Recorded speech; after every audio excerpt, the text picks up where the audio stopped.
They're simply finding out who's going to be first, who's going to be second for the purpose of the seeding. So I think that's Archives. I don't speak Portuguese, but I'm pretty sure we're going to be seeing a first four defense here from Fontt rather than a basement defense, which is somewhat different, but that's just a tribute to Fontt preferring the versatility of you know, being able to control all the floors rather than being stuck down in that basement. Usually when you have a basement hold, no matter what building it's on, no matter what map it's on, it's usually the priority of the attackers to contain your defense all the way down in the basement. Now, I could be wrong. I don't, again, speak Portuguese, but that does kind of look like an, hey, look at that, an Archives defense. Woohoo, go Fontt. And yeah, this is just going to be them wanting to be a little bit more versatile with their hold. Now, they are going to be spending a lot of utility and time investing into that top floor. You can see here cameraman and Moringa setting themselves up in storage right now. And having that mirror window face towards CEO, that's going to slow down the top floor take, because the best way for the attackers to establish control over the site itself is to take, well, CEO, open the floor, and use that vertical game. And this is going to be Fontt attempting to deny said vertical game. Now, I'm curious as to see how they're going to keep control of the hallway by that janitor's closet. Oh, a quick peek and a quick pick from Yuk onto Gohan. He did take some damage, but he definitely won that fight. So, nice shot there to Yuk. Gohan usually wins those, so that's very impressive. Also, very risky play there from Gohan. Completely unnecessary. It will be traded back, though. Astral, the other person we talk about on Fontt, getting the trade onto, oh, look at that, Nesk.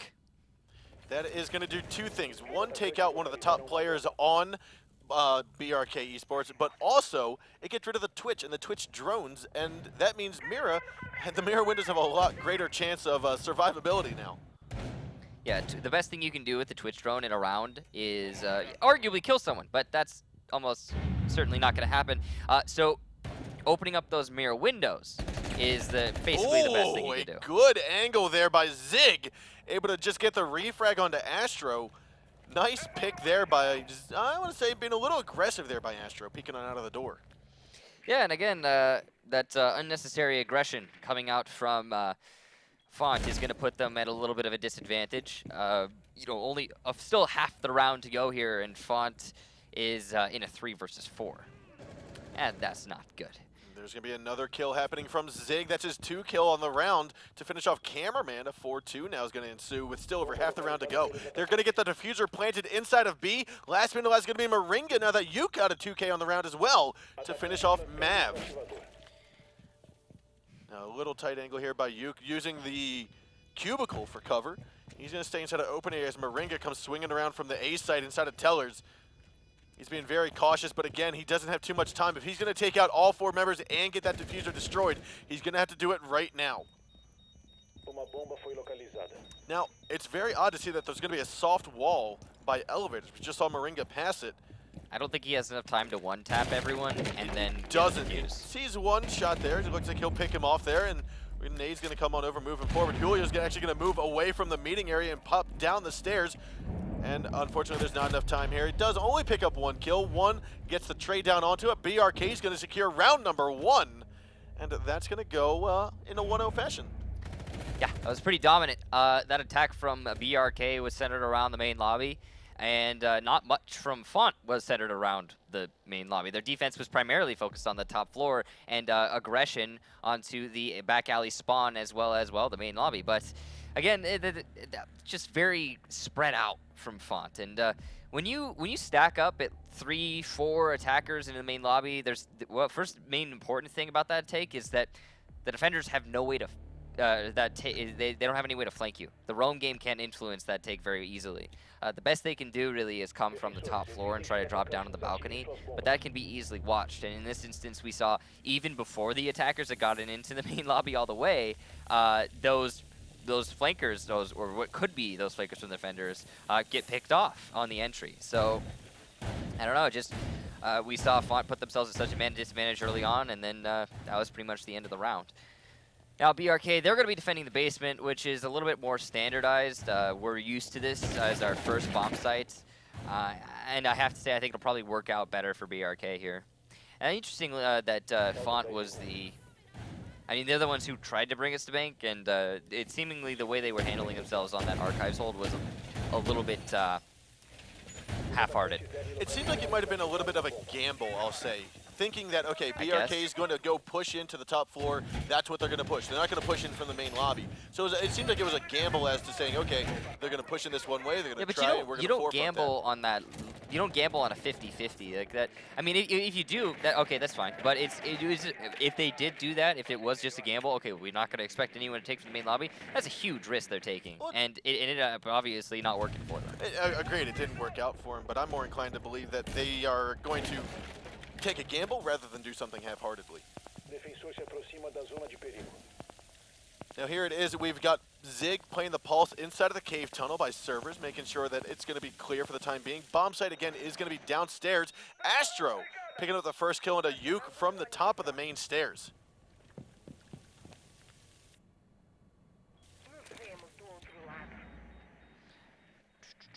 That was really aggressive from Uke, but also more important, actually, honestly, more aggressive from Astro. Usually you don't have an attacker all the way in on these main stairs with still 2 minutes in the round, and that was, you know, about 20 seconds ago, so 2 minutes, 20 seconds, I guess.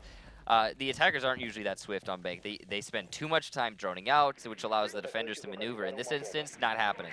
Fontt's all the way inside of the building. They are already aggressively applying pressure to these defenders. They've cut off all the roam game as well, so if there are any trying to go for a late roam, guess what? It's not going to be an easy attempt. Now we are going to spot this drop hatch get opened up here momentarily as Hibana has placed her charges onto it. It's worth noting that this is probably one of the fastest roam clears we've ever seen in the Pro League on bank. Gohan gets the head tap there onto Zig, who peeks around from the server stack. That was the pulse that was spotted out earlier by Gohan. And now that's going to allow Gohan to drop down into servers, move on over behind the stack, and again clear out the rest of this site.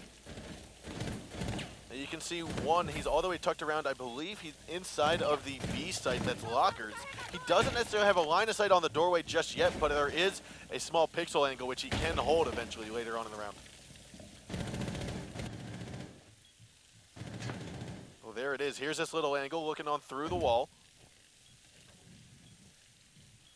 I like this. Typically people will try to be at standing ground level floor, and instead he's taking the upper angle. He does have the fan in his line of sight, though. That's going to be unworthy or unuseful. However, we will have a 5-on-3 now that Zig unfortunately got the disconnect. And that means we are going to see a plant try to come down here by Cameraman trying to sneak his way in. There is no more smoke as Uke was taken out, trying to bait out the C4, but one is not in a position to toss it out. Oh, there it is. He actually did toss it. Astro, though, picking up a double kill. That's going to be 3K for him on the round, taking out one and Nest. A 1-on-5, and we're going to see Moringa try to get on that scoreboard with a single kill of his own. Astro going in hot with 3 kills this round. Team Fontt taking round number 2 with authority. That twitch pressure from those main stairs was extremely useful for the attackers there. But more importantly, I like the just methodical take on the most redeeming quality of that take there for Fontt. It was just the clearing of the roamers. It took them a minute to clear out the entire top 2 floors and then make their push into the server. And while ultimately they did end up coming down to I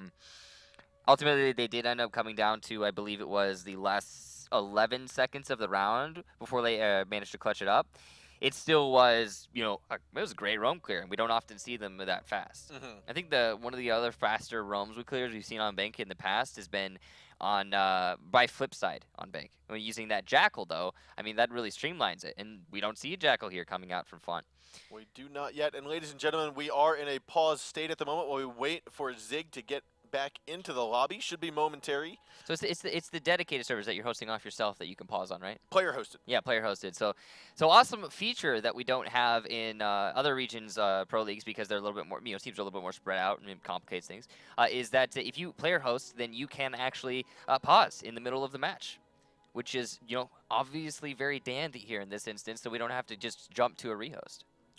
That is very true, and therefore, with BRK Esports seemingly dominating their first attack round, we are going to see the bomb sites go downstairs for Team Fontt on their second defensive hold.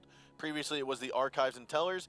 Looking like we might go all the way downstairs into the armories and CCTV room. And look, there he is. And I think from there, we'll continue on it. Isn't that just awesome? Gosh. And yeah, BRK, they have been having a good go of it so far. That last hold, I think, really just came down to that excellent pressure from the Twitch on the main stairs, able to really pick apart or pick at away at that flank, and start to establish, you know, the player advantage so extremely in favor of Fontt. Another thing to note is that despite the fact that Fontt had 2 minutes to execute their attack again, it did come down to 11 seconds in the round before they managed to win. So BRK aren't really struggling, and that's really nice to see that they're managing to put up a fight against Fontt here on Fontt's map pick. Yeah, we actually saw that, what was it, last night with Flipside and their opponents. Flipside, who was it? Flipside and Elevate. They won on each other's maps, and ultimately, I mean, if you win on your opponent's map, you're feeling quite confident, I would say, because then you're going on to your own pick where you're more comfortable, theoretically speaking. Well, I guess. I don't think, to be real with you, man, when I was a player, all I remember was I didn't really matter who was picking what map.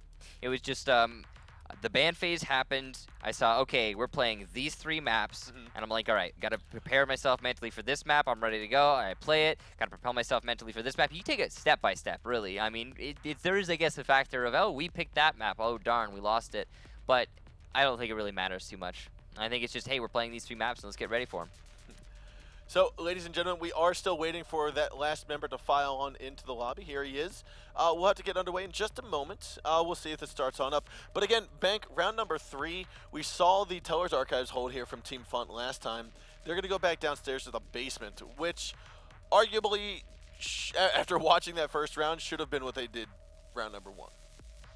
Yeah, the Archives Teller's defense didn't really work out too well for Fontt, but you could really just address that to negligence and not covering all of your bases. I don't think Fontt's going to make that same mistake twice, and this is awesome. We're getting right back into it. This is what we expect to see from Fontt. They're a team that really do adapt on the fly. So I think that the next time they go for an Archives Teller's defense, I don't know if it's going to be their next choice or like after this one, if they're going to go for open area. But next time they do Archives Tellers, they'll account for the fact that BRK is going to be taken from that lobby in all likelihood.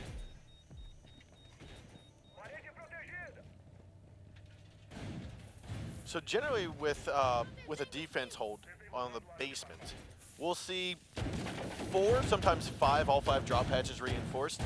With that, I mean, I guess the one drop hatch that typically is left up to debate whether or not you're going to reinforce it is that server drop hatch. How important is that drop hatch in the state of a downstairs defense?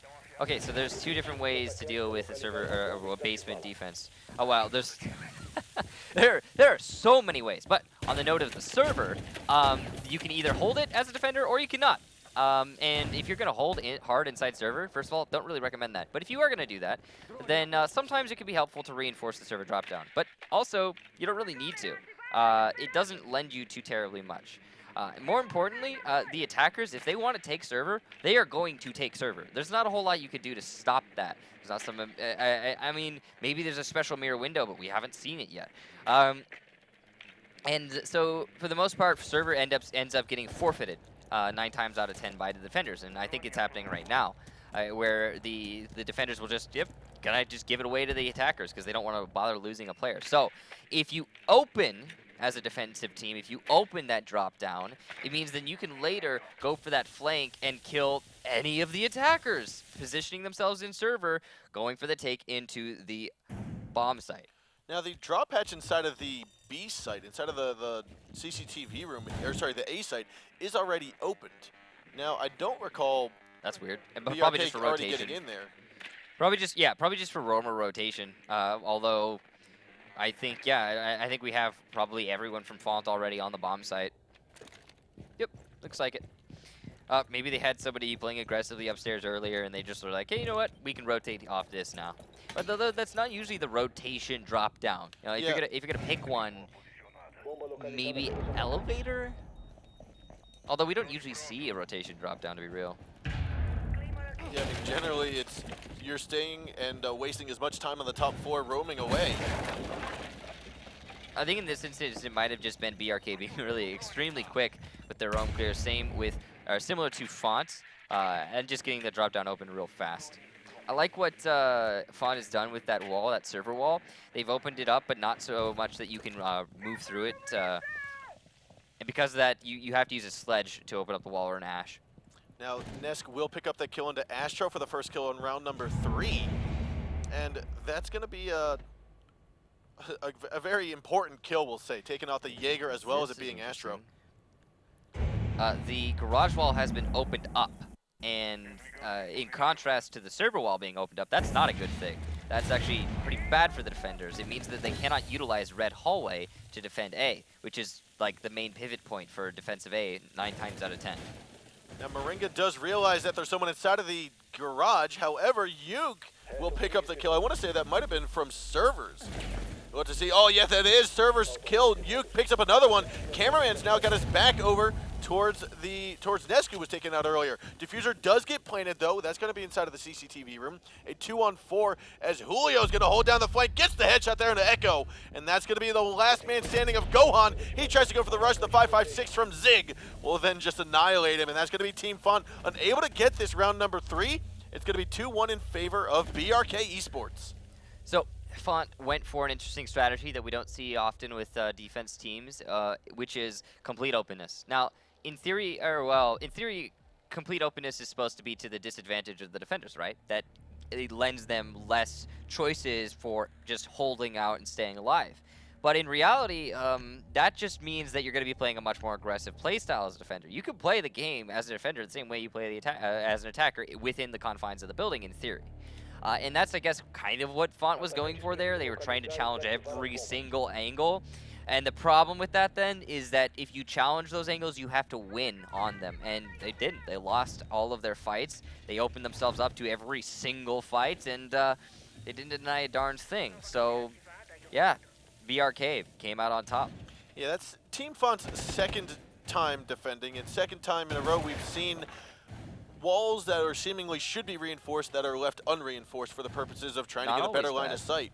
Now here on, we are going to go back downstairs for BRK, but previously during round number 1, Team Fontt had left the teller's wall open towards the elevator hallway. That was left soft. We saw Sledgehammer that and work his way in. Downstairs we saw most of the walls inside of CCTV, as well as you could point out the garage wall were left soft. So it just seems to be a different setup style. They weren't just left soft, they were opened up as well. Which again is just the play style sense of, hey, let's fight everything all the time. And that works if you can win your fights.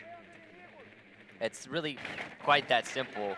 Fontt's going to be taking out into the top floor. It's going to be another one of those standard roam clears that we've been seeing every time a basement defense has happened from both these teams.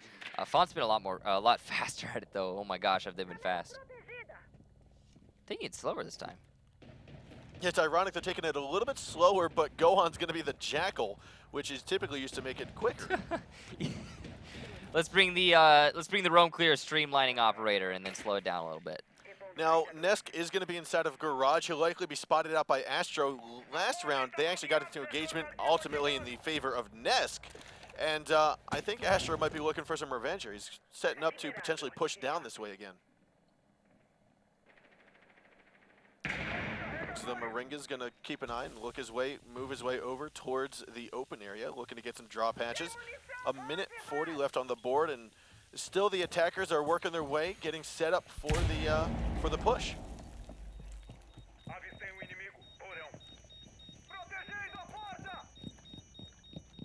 Fontt has all the real options right now, but you can see here BRK just setting themselves up for the retakes.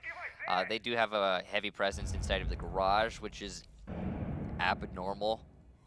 Both of these teams actually have been keep maintaining a presence in the garage. Again, abnormal. And I think it's been mostly the focus of Nesk, whether it be on a defense or attack. He really does seem to put a lot of value in that garage hold. Now it looks as though we are going to spot Mav trying to open up this wall as much as possible, allow for a plant to go down. The diffuser is in the hands of Cameraman. Looking though he's going to be inside of Surveys here momentarily. He's going to try to get this plant down. Zig's going to call it out inside of Gold Bars. We saw this come out in Season 3, I want to say, the first time. And now it's being used here by BRK. We're likely going to see a C4 toss on out here momentarily. Zig again going to get that heartbeat sensor. Gets droned out though. Nesk has progressed his pushes, or he's progressed his defensive location up from the back of garage into the hallway. Couple shots going in. Yuke, however, will pick off the shots there to Gohan. A 5-on-4 C4 gets tossed on out, misses its target. And now Zig's going to go back to get a little bit more information. Tells cameraman he's over there. And says we need some more. Yuke, throw out another gas grenade. 13 seconds left on the board. Cameraman has to go in. Zig's calling out. He's going to go for those shots here. Rushes on over. Doesn't see his boot. And then we will see here, Julio picks up a kill. Astro getting one in a trade-off by Zig. However, the cameraman will fall here, and last man alive is going to be taken out by Julio. And that will be the defenders winning round number 4. BRK showing how to hold down the defensive fort in the basement. It's going to be 3-1 in favor of BRK Esports. BRK maintained control over not only the garage, but just the entire deep end of that hold. Which allowed them to, they gave them plenty of room to pivot. As you can see, they could utilize that red hallway. I also like the Zig on that pulse. That really did give them a lot of information, a lot of necessary information that usually isn't gathered. We've seen, I mean, the last time, when Fontt was down in the basement, when they were defending, they just let the fuse plant kind of happen. They didn't actively challenge it, really. And it was because they got pushed off that red hall, because they didn't have the necessary information. This time, BRK had both of those things. And now, they're in a really comfortable position going on to an attack of the Archives, which they have previously had success on. They might just be putting it into match point here. Yeah, and I have to think, leaving that garage wall soft that Team Fontt did on the basement, it was for Astro, who was playing inside of the garage. It was for him to then get a line of sight through the red wall into servers, which is ultimately what the intention was, I want to say. Yeah. However, because he lost that fight against Nesk, it now turned in favor of the attackers, and Nesk took full advantage of that wall being open. Yeah, no, I mean, using that garage wall is a way to hold that push into CCTV, but you don't need to open it up. You don't have to play in garage. You can just reinforce it and play on the other end of the wall, use those bars in the red hallway underneath the drop down.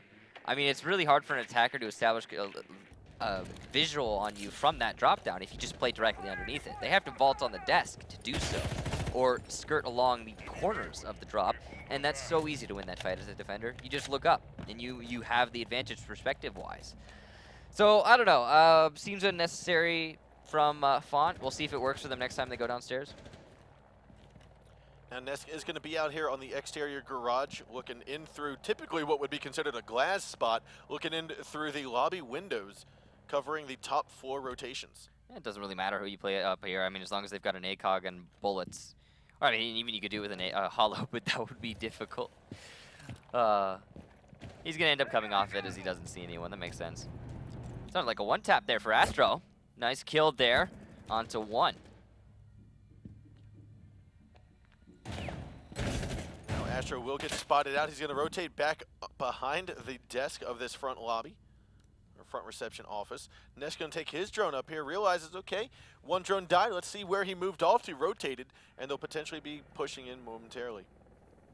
A minute and a half left on the board, a 5-4 in favor of Team Fontt. Julio is going to be repelled on these north windows right outside of the lobby, facing his way in towards that top office. Now Mav's going to be over inside of the elevator hallway, who has a line of sight if he peeks on out towards Zig. Last time Zig had picked up the kill there onto Astro from behind this shelving unit inside of that front vestibule, and doesn't look like that's going to be the case this time. A good shot there by Moringa, realizing that, hey, I think I downed somebody. Takes that shotgun and finishes him off. Now that does leave Julio on the windowsill. Astro picks up the kill there onto Nesk. It's now a 2-on-5. 40 seconds to go. Zig holds the diffuser inside of the top floor elevator hallway. He's going to try to pinch around and get the shots down onto the onto Moringa, who is the smoke inside a janitor's closet. There he goes, and the shotgun of the SMG-11 will come out strong for Moringa as Gohan picks the kill there onto Habana. And now that's going to be Team Fontt with a flawless round, leading 2-3 now in favor of BRK. So good attack there from BRK, but the important thing is that Fontt read into it. It's the same attack BRK showed us on the first round. no real changes, to be honest. And BRK was like, all right, well, this is what we're waiting for. This is what we want you to do because you did it previously and we know where you're coming from. And they read into that, took their fights that they knew were going to happen because they happened previously, and won them this time. They didn't get caught off guard. Whereas in the previous round, obviously in the first round, there were just some really great positioning from from BRK, which allowed them to win those fights pretty one-sidedly. Now, Team Fontt is throwing a little bit of a breath of life here and starting to get that comeback. They are going to be attacking onto a BRK Teller's Archive hold, which could be what they need to bring it to a 3-3. Archives is obviously much harder to hold in that basement. I feel as though we're going to see BRK go more with, I was going to say a more standard hold, but they are leaving some of the more typical walls soft as well, such as the A site wall facing that elevator hallway. It's a pretty dangerous wall to actually leave unreinforced. If the attackers take control over that stairway to the south, then that wall being opened up is really easy to maintain control of as an attacking player or attacking team. Yeah, okay, that's good. That's good. As an example of like the garage wall. Garage wall, you don't need to leave unrated. You don't have to do that. Yeah, they're gonna open the drop down, but you don't have to open up that wall, because then you leave yourself open to even more holes being poked in your defense, and that's in that teller's wall. Yeah, you could open up rotation in that particular teller's wall towards garage hallway, but then you just poke more holes in your defense, and in theory that's salvageable, but it's just so risky. Now, Cameraman and Yuke did get into a little bit of a skirmish downstairs, and it looks as though Yuke is going to have to crawl away for the time being. I think Cameraman's just going to spot him out first, realize, okay, no one's here, realize he's down, and he's got to be careful of above, though. That drop hatch is opened up. There we go. There's Cameraman picking up the kill. That's a good start there for Fontt. Establishing control over that downstairs roam game is actually pretty important, but has, oh wow. Mav getting the thigh of one. That's taken out another 2-2 operator. Now Yuka was the only 3-speed, so that's going to drastically slow down the roam game, we'll say here, for BRK. Now Jackal with an iron sight doesn't necessarily ring a bell as something you would typically have with Jackal's weapon. However, it looks as though Gohan is going to be swinging in hard, picking up a kill there onto Nesk. It's back up to Julio and Zig to try to keep the lead for BRK. It's a good comeback here from Fontt. So the plan's going to try to go down. The hipfire shots through the smoke. He's going to down him, finish him off. No, Astro's going to come on around and try to tag him down. Gohan picks up that kill into Julio, and the round will go in favor of the attackers after Astro gets the final kill of the round. Team Fontt now bringing it back to a 3-3. So Fontt established control over that top floor, bottom floor roam control. Then once they had that, they had gotten so many kills doing said push that and take into archives was pretty straightforward. Just have complete man advantage and trade each other out. Also, that early kill by Mav through the window, that's obviously going to be the defenders not really expecting something like that to happen. And that's just an example of Fontt forcing opportunities into being, right? Just go for what you know the enemy team's not going to expect. And they've been doing that this entire map. But it hasn't been working all the time, because BRK is an example of a team that's going to be ready to receive you trying to force out opportunities and be able to counterpunch you on that. But in this instance, the counterpunch certainly did not come out. And Fontt now in a 3-3, they've got to be feeling pretty happy. They are going to be going into a basement defense again. Now, the last time they went down here, I believe they were unsuccessful, and they are going to actually reinforce the garage wall. And that makes tons of sense. And it's because when Nesk was allowed to make his way into the garage, it really did destroy the Fontt hold, denying them access to that red hall and thus denying them any way to stop a defuse plan inside the A bomb site. As well as that pressure forced, I think it was Moringa, to try to go for a peek out from lockers to try to challenge Nesk, and he got sideswiped by Yuke inside of the server. So just that pressure, just that presence inside, kind of threw a jostle into the defense. Yeah, and it's good on Fontt to read into their mistakes there in the middle of a match and rectify them. almost well, immediately, actually, technically, as soon as they could.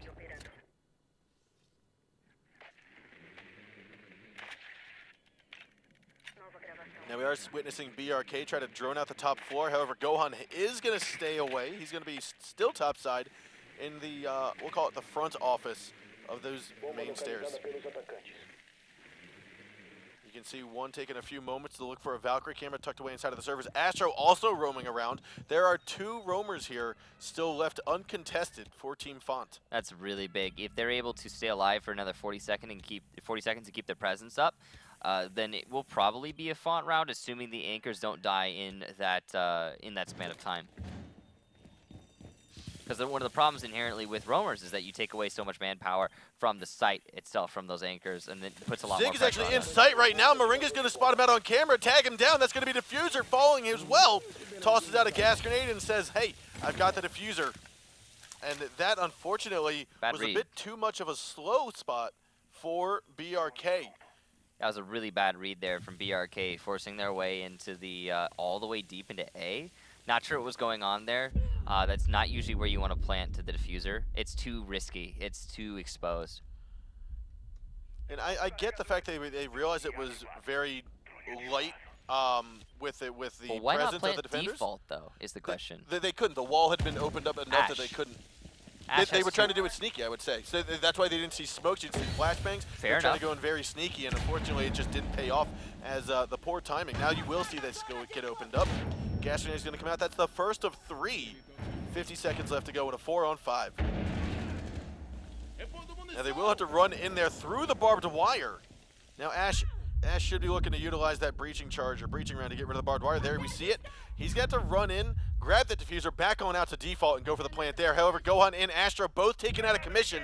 What was a 5-on-4 is now a 4-on-3 in favor of BRK. Cameraman actually trying to go around for a roam here. He's going to go all the way to the top floor. Now, because he has the shotgun, it doesn't even need it because the floor has been opened up. He's going to go take a look there. Not Julio, that is one that's been off. Now it looks as though with 10 seconds left to go, the diffuser's going to try to get planted here by one. Moves on forward. Julio picks up the kill there all the way from server. That's going to be one. Diffuser does get planted. One is going to be the last man standing along with Julio against Mav. And a 2-on-1. Looks like one comes out on top, dropping the headshot from afar with a L85. Was looking pretty good there for Fontt, but BRK really just challenging through server and winning their fights straight up. No other really big variation, and that's why we saw Fontt lose their first baseman defense around. It's pretty much in the same fashion here. The only difference is that BRK didn't have the ability to establish crossfire from garage. Instead of that, but they didn't need it very clearly. They didn't need that garage presence, as they just again challenged in through the server straight into the bomb site and won their fights. And I think that could be attributed a little bit to the fact of Fontt's unnecessary aggression, just really peeking out wildly. And then after they've done that too many times, they've got so few players because they've all died peeking out that they cannot hold the defuse plant, and then it becomes a situation that's pretty much hopeless. And now BRK, match point on Fontt's map pick. This is honestly very impressive from BRK. Great play here.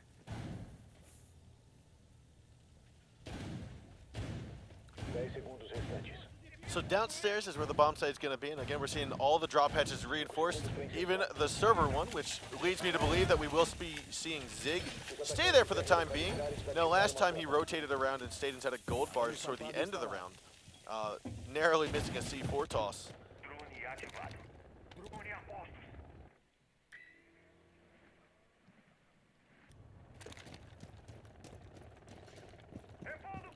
Watching Team Fontt trying to collapse onto the site, or at least just enter into the building. You can see Gohan entering in from the very front. Astro was already on top of the patio on the alley side.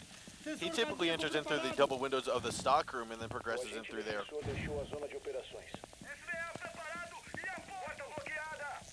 Looks as though BRK is not going to invest anyone in the roam game, however, which means they're going to have to hold down servers or risk being too joined together, a little bit too clustered inside of the red hall. And investing in that horizontal instead of vertical is probably pretty smart on a basement hold.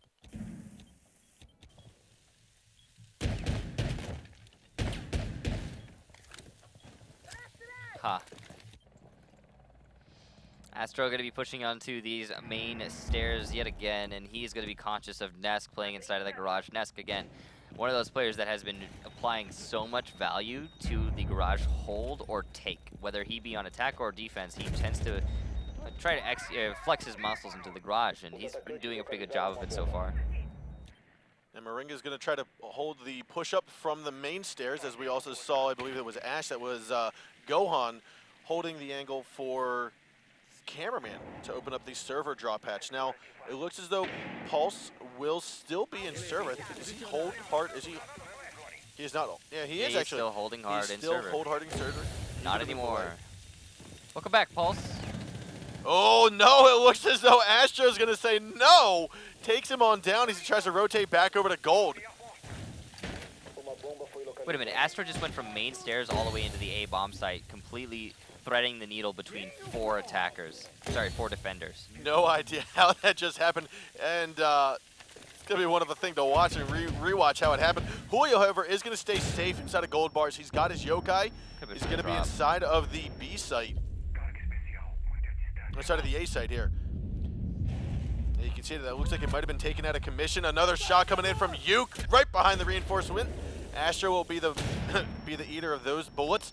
Now Mav will also meet the same fate that Astro did. Moringa's going to drop and be met with some shots from Nesk. A 2-on-3 and a 2-on-4, but 20 seconds ago, Diffuser's in the hands of Cameraman, and it looks as though Yuke might be able to pick up this kill as well. Gohan and Cameraman have to push it from servers. 10 seconds left. Nesk gets one. The Yokai's still in commission, so it's going to look like it will be a round in the favor of the defenders. BRK is going to secure map number 1 here on Bank in a 5-3 fashion. MVP Echo drone that round. Good job there, bringing that Echo and establishing complete control over the bomb site, despite actually technically losing it in terms of physical presence of the players. So that was a really good round there from BRK, and again, really, you could attribute it to that Echo drone. So that presence from, I think, Astro was not from the main stairs. It probably was just from the straight up the drop down. Yeah, I think he might have come from the drop. It was still a really nice play there from Astro. If Zig had been allowed to get as deep into the vault, he would have stalled out that round much longer, although it ended up not really mattering. Yeah, I mean, if anything, it actually was almost a bait, if you will, because it forced it forced Astro to go down. Now, it wasn't an intentional bait, but it forced Astro to drop on through the hatch, which then put him in a vulnerable spot, and Yuke picked up the double kill into 1 and Astro. So ultimately, the round did go in favor of BRK Esports. So did the map, and that means we are going to head to our second map of the night between these two teams, which is going to be, if I recall correctly, on Consulate. Yeah, let's take a look at some of the highlights from this map before we get on to the next one. But yeah, I think in terms of Consulate, it's a pretty balanced map. It's going to be sort of thing that both these teams are going to be very, very proficient at. And I don't expect there to be any serious. I think the competition is going to be a lot higher. Now, honestly, I was expecting Bank to be definitely in the favor of Fontt. And this scoreline that we saw come out here for BRK was honestly, again, well, it's not what I expected. It was pretty dominant in BRK's favor. Despite a lot of these, despite of course it ended up being a 5-3, so 3 rounds for Fontt. Those 3 rounds were really close that Fontt managed to win, whereas BRK's were just through and through victories. For the most part, yeah, you're totally right, and therefore it's going to be likely that BRK is able to show up with the same kind of enthusiasm and we'll call it well, again, authority. On a map that was favored, slanted towards Fontt, I think from the get-go, now going on to a map that could be, in theory, balanced, I think, yeah, BRK is going to be feeling really good. Yeah. So BRK is going to be hopefully leading the way here into map number 2. It is going to be on Consulate. I do think we might be heading into a break here momentarily. We are still waiting for some members to file back into the lobby after the rehost here. And with that, let's move on and take a short break here for about a few minutes. And we'll be right back in this game momentarily. Ladies and gents, stick around.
Welcome back, ladies and gentlemen. We're about to get underway with map number 2 in this best-of-3 series between Team Fontt and BRK Esports. Now, talking about these two teams and talking about this series, this is one that seemingly is as important as what we saw last week, or sorry, yesterday, with Vertical Gaming and Excellence, where this is merely to decide the seeding match, or the seeding placements of these two teams. They're both guaranteed land. They're both going to be here in Cologne, Germany in a few weeks. And honestly, I can't wait to see how these two teams are going to, we'll say, show themselves at LAN, how they're going to perform at LAN. Yeah, and on the note of teammate just as important, not very, to be honest. They're both going to be making it to land. They're both going to compete, yet separate ends of the bracket, of course, because, you know, they're the two Latin American teams. And it's going to be interesting to see who comes out as the #1 team from Latin America, but equally both of them have been competing at a very even level. I mean, it's the same thing as like Excellence and VG. Excellence and VG could have all both arguably, you know, won that match. Plus, VG being the more, I'd say, honestly, both VG and Excellence, of course, are very strat heavy, but VG being, in my opinion, a little bit more strat heavy, a little bit more on the slower pace side of things. The fact that they weren't showing any of their strats in that matchup, and why would they? You know, of course, you're going to have Excellence come out on top there. So while you could argue that this is a decider match for who's the best, it doesn't ultimately mean much. Yeah, and so, I mean, I think Team Fontt, well, actually, because Team Fontt didn't win the first map, that means there is not going to be an undefeated team this season at all. Yeah, kind of surprised by that also. I was really expecting Fontt to go really hard and bank, but BRK stepping up quite intensely, and it on Fontt's map too. Yeah, I mean, we said it here earlier that you see the lineup, you see the 3 maps, and they're the maps you're going to play, not necessarily who picks them. So ultimately, I mean, BRK showed that they had what it takes to win on bank. We are just waiting for the lobby to still funnel in and get underway with the second map of the night here before these two teams. Talking about, though, we talked about the bracket structure and how these are the two teams going to land. We'll delve into it a little bit right now, but after today, or at the end of today's stream, at the end of today's broadcast, we'll be talking more about how the seeding will work for the LAN event, how all 8 teams are going to be chosen and the seeds, and what that's going to look like. But for now, we'll just talk about how there are 2 teams from Latin America that are going to be obviously going to the LAN event. There's 3 from North America and 3 from Europe. That means there's 8 teams. It's going to be set up in quarterfinals, most likely one day, semifinals, and a final in the second day. With that, you're going to be having seeding according to how you finished off in the season. As well, there's going to be a little random twist. We'll do it on stream on Thursday. We'll talk about the creating of the seeds and what seed or what team's going to be in what seed, and we'll kind of delve into that a little bit further. Yeah, right after we finish the European Pro League matches, we're going to pick them live just for you guys. So a lot of teams, as we talked about it, I think yesterday during some of the interviews for North America, they had said that when it comes time for LAN, there's like a 2-3 week gap where they basically have to create brand new strategies, brand new engagement, and review who they're going to be going up against, because you can't. I mean, yes, you need to show your hands during the playoffs because you need to get to LAN. But ultimately, you can't just say that's all we have. You need to come up with new stuff. And so they need to know who they're going to be playing up against. So we want to give that information as soon as possible, which means right after we find out who that 8th team is going to be from Europe, we will we'll go ahead and pick seeds live on stream, or we'll go and select them. We won't pick them. We'll select them. And we'll be sure to stay tuned for that. But talking about the Latin American team, talking about Bank, and now moving on to Consulate. Consulate's been a bit of a, we'll see, there's been a different strategy for holding that basement site than we have seen in many others. Talking about how the middle bathroom is kind of the primary, we'll call it, first engagement site that we see a lot of Latin American teams hold and then encounter their attackers. Well, I guess, yeah. For the roam game, usually when you're defending a basement, you don't want to be putting too heavy of emphasis on the tippity top floor. But again, when it comes to Consulate, the roam game can be so fluid. There are tons of options. There's 3 different stairwells, and the bathroom hold with that mirror window is, well, very useful, not essential. Plus, usually we don't find it does much of anything other than slow up the attack for like 20 seconds. It ends up kind of falling on its face and not really accomplishing much. So, I mean, it's interesting, but it hasn't shown us an amazing round yet. I mean, we saw it way back from Sisu, now Ents. We saw them use it successfully one time, but eh. And that was like 3 seasons ago. So we are going to get underway with our game, ladies and gentlemen. Again, this is map number 2. It's going to be Team Fontt starting on attack, BRK Esports starting on defense, and BRK now leads in this series 1-0. So this map could be the final map if BRK comes out on top, or we could be going to our 3rd and final map on, I want to say, not Oregon. I'm pretty sure we're gonna see. I'm pretty sure we're gonna see Chalet. 3 maps. Chalet is our 3rd and final map. Pretty sure we're gonna see 3 maps here, as both of these teams have been having a very good. I mean, they've had a good season. BRK obviously showing up pretty hard right now, but overall, Fontt again, a team that is not to be trifled with. And we are gonna have BRK starting on defense, Fontt on attack. They're gonna go down, or BRK is gonna be down into the basement. And right now, all Zig is trying to do is just make sure that no drones are actually going to get into the garage from this drop hatch or from the drone hole. And he's got easy reinforcements. He knows he needs to reinforce the office wall, place his mirror down. He doesn't need to spend all 45 seconds of the round trying to set up.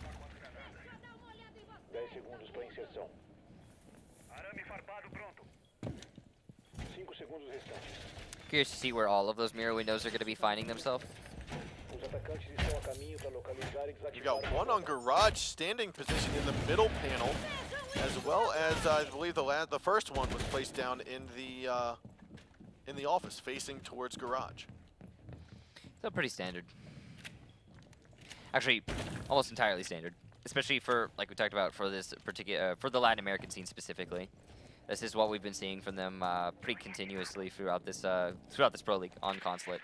Basement hold. And of course, you know, it's interesting. The basement hold being the preference for teams is no. That is new for this season, I think, overall. It was the case back in Season 1, Season 2 for a couple different regions, but overall, it's been kind of tugged back and forth as to which particular region, which particular bomb site on Consulate is the preferred. Mm-hmm. Now we will see Ash, that's Gohan, upside down, repelled on the south end of Consulate, looking down, open up the hole inside a piano to try to open up the mirror window. And I didn't hear the mirror window open up successfully just yet, but we could see that change.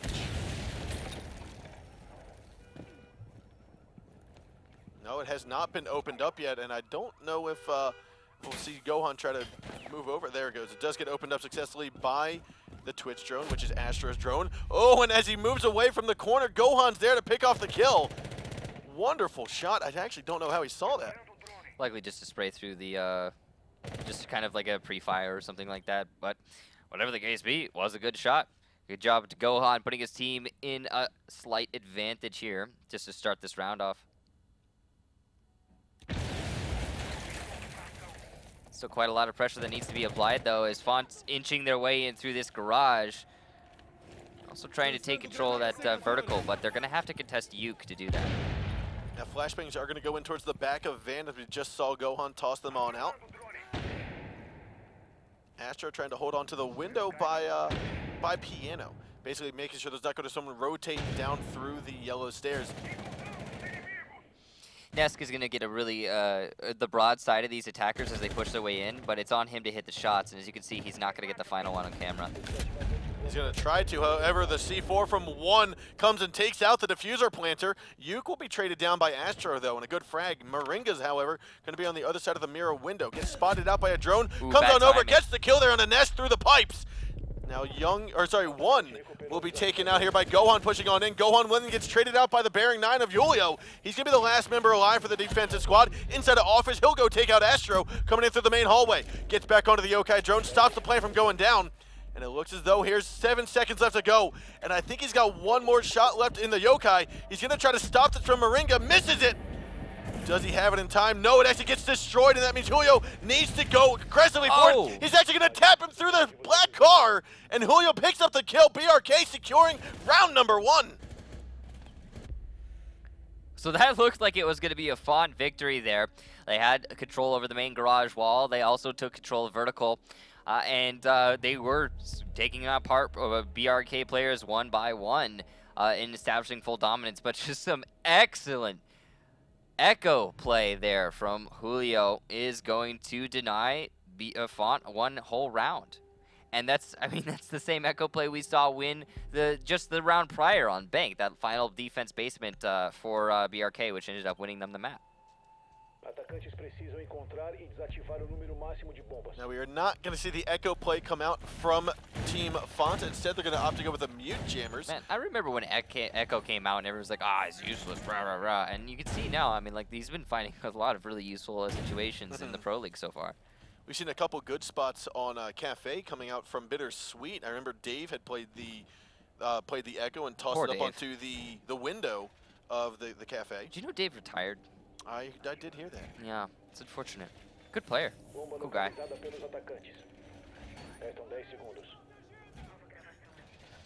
Now, Fontt, they are going to be going on to their defense now, and it's going to be also, hey, look at that, in the basement. Yet again, this meta trend continues, and this has been the same across every region. Everybody wants to go down in the basement on Consulate now. It's just the new thing. And I think you could really attribute a lot of that to the Mira addition to the game, of course. Mira has made it so much easier to hold bomb sites like this with their windows. Interestingly, there is no Mira on Fontt. Maybe that's just conforming to the waves of the meta, in that when you're scrimming against people who like to defend basement, you then have to learn how to defend basement yourself or attack basement, which gives you more knowledge overall on basement. So blah, blah, blah, blah, blah, ipso facto, basement, basement, basement. Also, there's there's Blackbeard. So one of the reasons certain maps have become just absolutely terrible, or like House, for example, or there's like bomb sites that people want to defend less now, like top floor Consulate, is because of Blackbeard specifically, because he applies so much pressure via just repelling on a window. You can't challenge that and win. You know, there's obviously things you can do like C4 or run out behind him, but that's just it establishes its own game by itself. And you can completely boycott that whole little mini game of, hey, let's get the Blackbeard off the window, by going down in the basement and just not giving him any windows to repel on. Now, Nesk is working his way down the yellow stairs. Again, bomb site's going to be in the garage, and so Nesk is already maintaining a lot of control here, but I might be a little bit too early because there's a potential for the defenders to come swooping up from the Visa stairs or even the center stairs.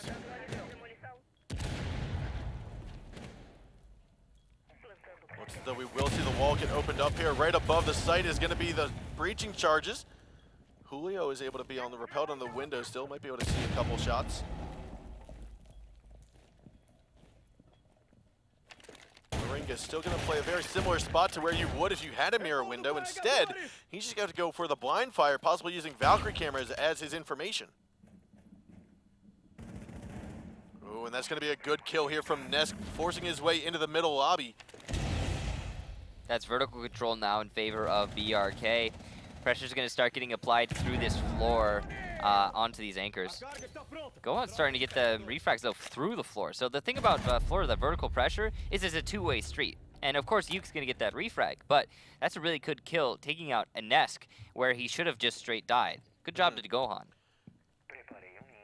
And that kill will make it into a 4-on-3. Two members here from Team Fontt are going to push up the back circle stairs. And unfortunately, their timing was a little bit off, and Team Fontt will not stop that plan from going down. Moringa is going to be close up. He might be able to get the long arm of the law to get rid of the diffuser here. It's a 2-on-2 now. Zig will have his drone in position. Zig is also going to... Oh, he's going to be taken out by Astro. Last minute alive going to be Julio. He tops on down into the white van. Gives away his position here. Moringa and Astro now coming on in. Astro's actually going to go out outside. Gets spotted. Diffuser will get planted and will also get destroyed here. Team Fontt able to get this retake drastically just by the nick of time. That's the second clutch in a row we've seen now on round number 2. And both onto the basement hold downstairs. What should really have been a through and through BRK round turns extremely swiftly back into the favor of Fontt by a great double roam game through Valkyrie and Jaeger rushing up those spiral stairs.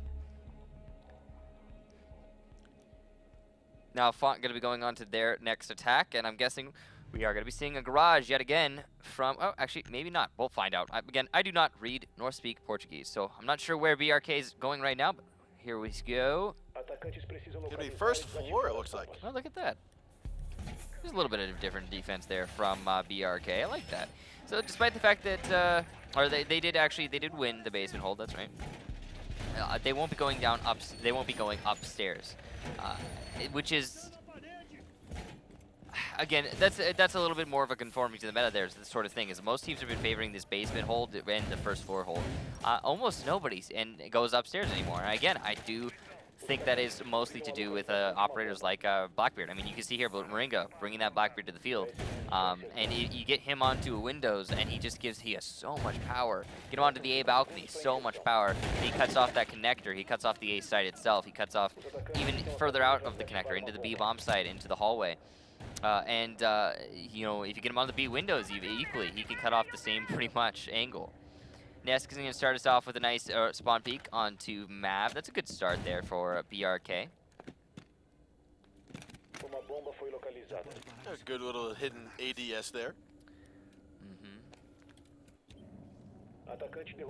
Now we will see Yuke here. He's going to go outside on the balcony, force his way, and try to take a couple shots there. I think he hit Cameraman with a couple bullets with that SMG-11. However, he also bit a couple in the thigh as well. However, creating that distraction will ultimately stop a little bit, slow down Team Fontt just a little bit, just a hair. Keep their eye on that balcony. Make sure that the push out isn't going to happen again. So, of course, a lot of you may be wondering, why don't they just walk on in through the front door? And the reason is there are so many ways for BRK to deny the defuse plant straight in through the front door. Whether it be Zig going downstairs via the Visa stairs and throwing a C4 up through the drop downs and destroying or killing anyone who just tries to go for that plant, or just that vertical control coming from Yuke above in projector room. There's so many easy avenues for these defenders. Nesk looking like he's going to pick up one kill there on a Cameraman, and Yuke comes swinging around the SMG-11 to finish off Astro. A 5-on-2 now. Team Fontt struggling to get a grasp on round number 3. Looks as though Yuke will then continue to challenge out the front door. He's going to take a couple shots there on a Moringa, who's repelled. We got Gohan moving up a little bit closer. He's going to try to refrag if he can through this main hallway. Yokai's going to get in position on that main lobby, and there's going to be one hopping on out of the piano window. Gets that MPX kill there, and to Gohan to finish off round number 3 in favor of BRK Esports. Dominant round there for BRK. What we saw from Fontt was just, hey, let's push on into piano. They didn't spend enough time taking control of that or establishing that vertical control. I mean, you saw Blackbeard repelling onto CEO window, and despite the fact that he was repelling there, he actually didn't have any control whatsoever. The Valkyrie was still playing inside CEO and could still establish that vertical onto piano. But it didn't really matter that aside also, because there was just somebody playing inside, or there were, I think it was Yuke playing inside of the bathroom hallway, which it also gives you control over piano. So that kind of just forceful push there from Fontt, really not working in their favor, and that's going to be the first attack win. Now the question is, first defense win of that particular 4. We haven't seen an attack win yet. The question is, who's going to be able to break that mold first? Now, if right now we have BRK win an attack win onto the, I believe this is the top 4 now, which by the way, first time defending this top 4. If they manage to get their first attack win here, which stands to reason that they would, then we're going to see a 3-1, which is going to be a significant lead and hard for Fontt to come back from, but possible. The more important factor about that 3-1 lead, though, is if they do manage to get it, they will also be able to defend the basement on their next hold, which is obviously the preferred site for both of these teams. So that is going to be putting that, if they win that, then that'll put them on 4-1. So it's looking like a pretty dominant here map so far for BRK. And, you know, obviously, I just think that Fontt can start this comeback here. But maybe they have some really hidden strategies on this top 4 hold. I am kind of curious on the Jackal play, though, from BRK on this particular round, because when we don't necessarily see an overly large map like Bank, like Border, or, I mean, we have seen them on Chalet, we typically see Jackal paired with a Glaz to bring those smoke grenades, and that's we're not seeing that combination. Instead, we're seeing Jackal, and I'd assume merely for his utility. I mean, I question iron sights on Habana, but, you know, we still have those. So it is really just, I guess, preference and whatever BRK is choosing to try and bring here. and see how they actually use him. I think it's probably just to speeden or hasten that. Whoa! Oh, he's gonna get a wall bang down tag Mav. onto Mav. Of course, he's not going to know that because in Pro League rules there are no points notifiers. So despite him downing that Valkyrie, he has no freaking clue because it was through a wall. He didn't see it. At least that's 50 HP though. He's going to get healed up in all likelihood by the Doc, but still, that's a stim gun that gets off the board there for the defenders. Now Doc is going to be inside of the corner office as Mav, like we see, getting healed back up. He's at 90 HP at the moment. Half the round left to go, and there are typically two ways to hold this corner office. One is to reinforce all three walls and basically hold tight inside, which we see Moringa doing, or it's to leave the wall soft of yellow stairs and keep someone in yellow. They're doing a bit of a mix match. Yeah, they're doing a bit of a mix here, keeping someone hard on corner office and keeping those walls soft. You did have that one reinforcement to make this possible, but it's still very difficult. It's still very risky for Moringa. And Nesk is going to drone him out. No, actually, Nesk is going to drone downstairs. Also works because there are still two roamers from Fontt. When he sees his body, goes for the shots, tags Nesk down to about 10 health. Nades are going to come up from underneath. Now Moringa still having overhealed himself. He'll be down to 100 health here momentarily. Might see him stim himself for the last time here. Cameraman going close up onto the corridor. He's going to use that heartbeat sensor. Moringa picks up the shots there on a Zig, who just repelled inside. That's also Diffuser down inside a corner office. One who's going to be that Blackbeard outside of the corner office window, who will unfortunately have to repel in. There's 25 seconds. Ness cannot go through that smoke grenade. Yuke picks up a double kill. One of his own teammate, Astro, gets Yuke in return. And it looks as though Nesk has been met with a couple bullets. He's going to be injured on top of the stairs. Cameraman getting Julio for the final kill of the round. We're going to see the defense, Team Fontt, secure round number 4, making it 2-2. So BRK went for that hard B window take, and you could see there very clearly Fontt had a great setup to hold against that. And now they're going to be able to continue that defense victor trend, which is very important here. Now again, the pressure's really on Fontt. Having lost that first map, BRK are going to be feeling a little bit more comfortable to like, hey, we could lose a couple here. It doesn't really matter. But yeah, so what really happened there is, again, BRK kind of shoved themselves into that B take. Fontt was stacked for it. More importantly, we saw a couple instances of BRK members get sandwiched between a rock and a hard place in terms of players. You saw, of course, Ness kind of got stuck on the yellow stairs. He couldn't apply directly pressure to the site because that Doc was playing the angle too well, and then he knew he had two roamers coming up from behind him, both with C4, and those C4s, if the round had progressed, that Valkyrie and that Pulse both would have been still be able to deny any defuse plan in the CEO just with their C4. So like, great base covering there from Fontt on the top floor hold overall. But of course now BRK they're going to be defending the basement yet again, and this is the first win they actually managed to get on the board. They were very successful here, although you could say honestly it was a bit of a clutch. Yeah, it was a 3-on-1. Julio was the last defender alive, and he killed off Astra coming in from the back hallway of circle stairs. Great echo play. And then used the yokai to his advantage until the last moments when the plant had to go down, killed the second to last player, and the diffuser stopped getting planted, and ultimately BRK won that round. Now they have changed it up a little bit here. The mirror window is actually going to go in the left garage panel instead of the middle like previously.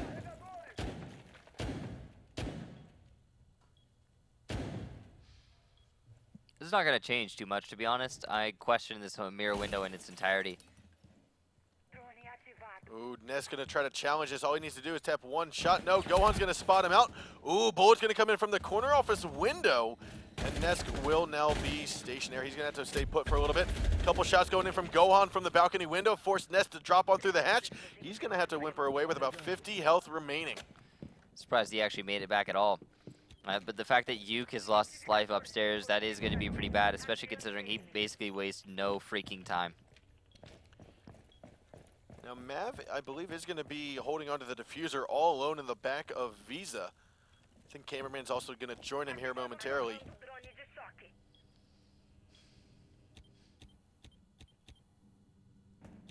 Now we didn't see it, but I believe Yuke did get taken out here.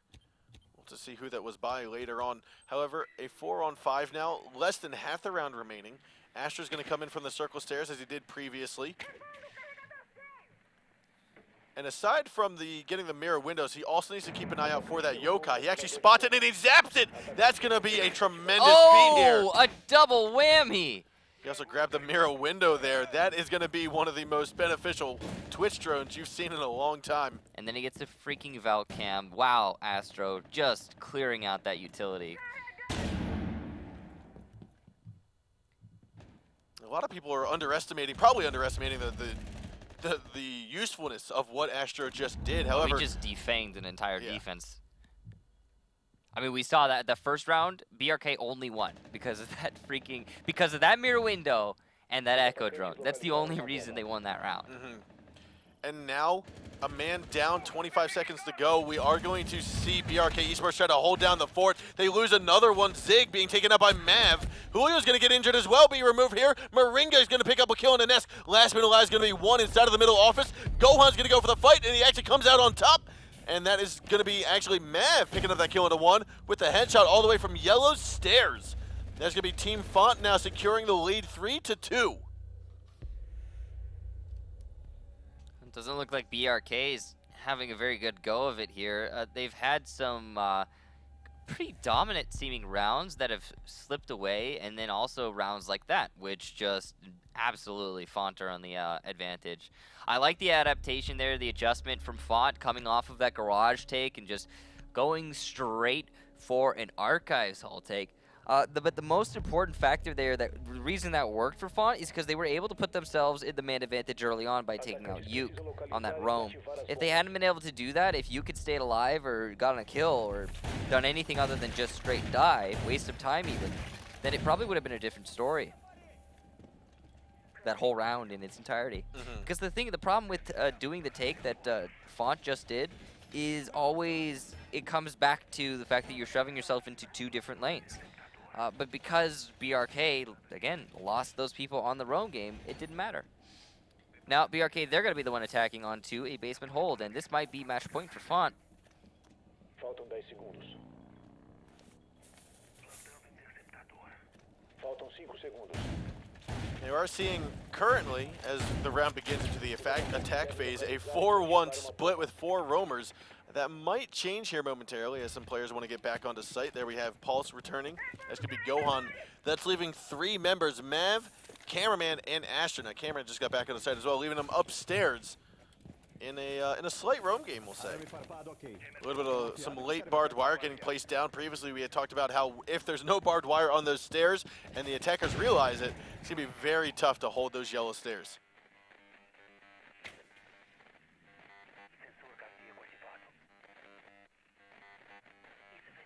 Yuke looking around, making sure that there's not going to be a Valkyrie camera.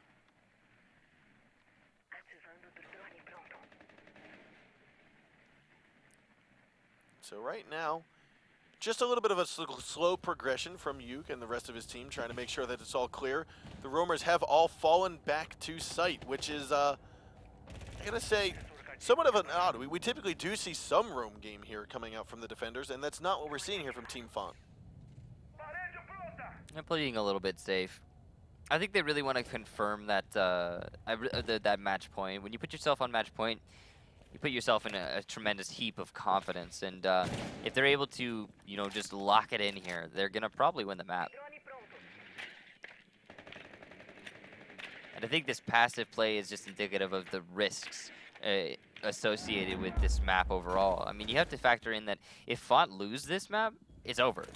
They're done in this particular series. Now, ultimately, that series doesn't mean too much, but they still want to, they want to win. They want to be deemed #1 in Latin America. This should be a good C4 from underneath by Gohan. Again, Gohan playing the pulse, realizing someone inside a piano, takes out Yuke and the Twitch drone.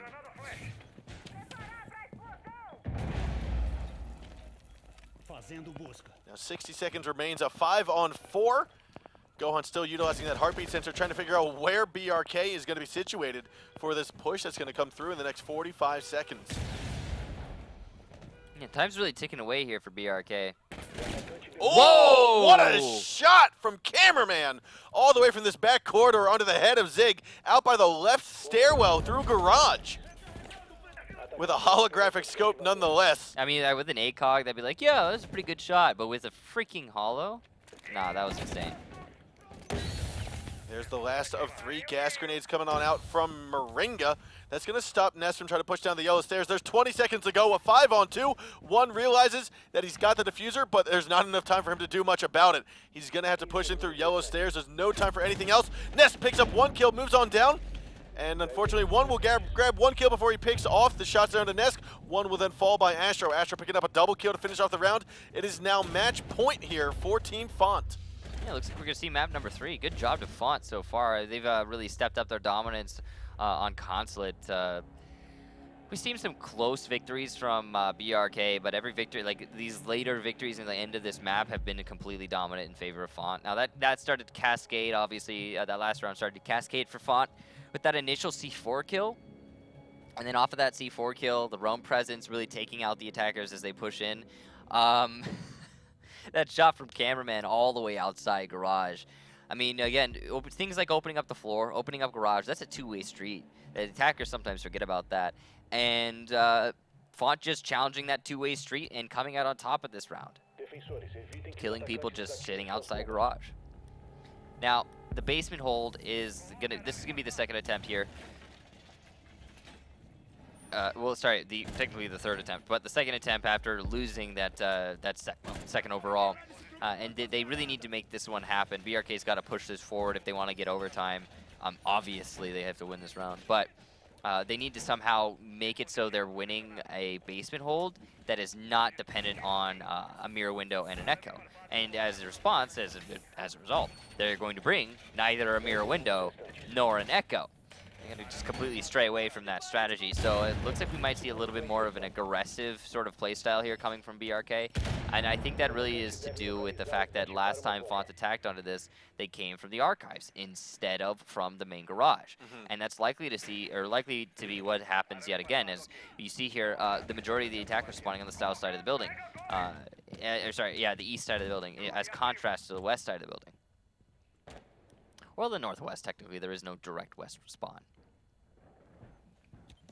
So it looks as though we will have Astro and Mav work their way in towards Visa, or at least up maybe possibly towards Admin, where we saw Nesk earlier. Mav's going to try to drone this out. We will most likely spot out Nesk here. Nesk going to try to rotate back down as cameraman drones in fully.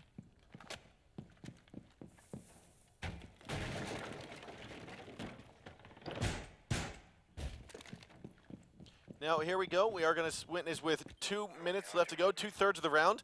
Team Fontt is working successfully to clear out all the roamers. Yuke and Nesk were the 2 roamers above, and they easily fell off site just after being droned out. Not too much pressure to alleviate there.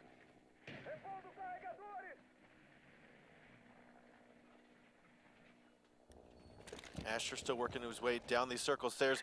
Typically, I mean, we've seen Astro, this is kind of his role, is get as much droning as possible, utilize the Twitch drone to get rid of Valkyrie cameras, but then he just pushes his way down circle stairs, and that's typically where he stays for the time being. Well, the important thing to note about this round so far is that with still half the round to go, the attackers have forced the all of the roamers back down into the basement, with some great droning from Astro, as well as some Gohan right there playing the Jackal, detecting those footprints.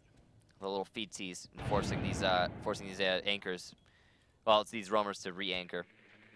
They still have a minute, so plenty of time here for this attack. Nesk is going to play close up on the van, be tagged in the butt by Astro's Twitch drone, and then that's going to force him to the back to where he's not going to have as good of an angle onto cameraman, who's the only member outside of garage with diffuser in hand. I resent myself for asking this, but don't you mean the booty? No, we're going to change it to butt this time around. Nesk, however, will pick off that kill. That's also the diffuser that has fallen, which means it's going to be Team Fontt forcing themselves to relocate. They need to get all the kills down or move their way out, pick up that diffuser. Looks like that might be the role there of Gohan, who's moving out towards the right side of garage. And Astro, he's going to come down the circle stairs yet again. To the left side is going to be Yuke. He doesn't know he's in the closet. So with that, Astro will be tagged with a couple bullets here. Yuke is just waiting for the crossfire to the bottom of kitchen stairs. Astro picks up one. Nesk gonna get the trade on the Gohan. He gets a double kill on a Mav. A 4-on-2 now. And it looks as though the round will go into the hands of BRK, as Astro will be knifed in the back from Julio.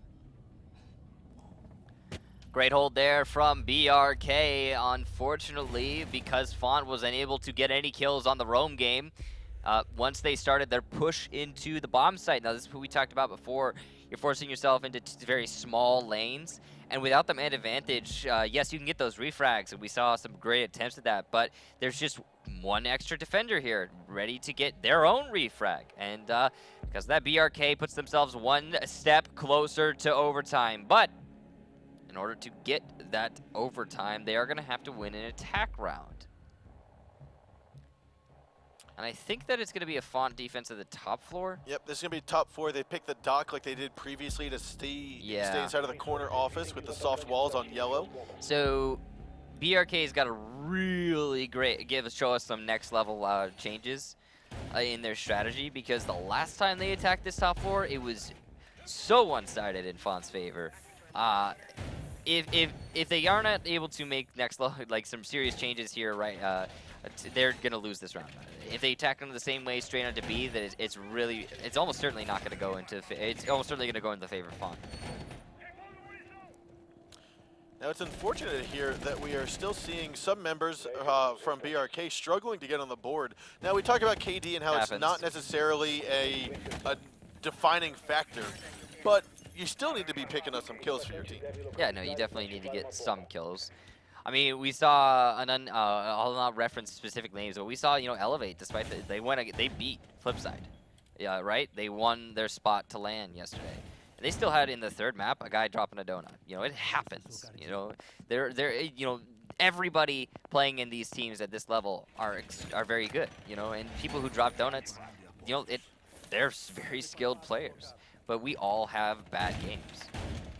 And more importantly, sometimes we just get really unlucky, because I can tell you right now, CJ is one of the games where you will get seriously unlucky and you will drop donuts, whether it's your fault or not sometimes.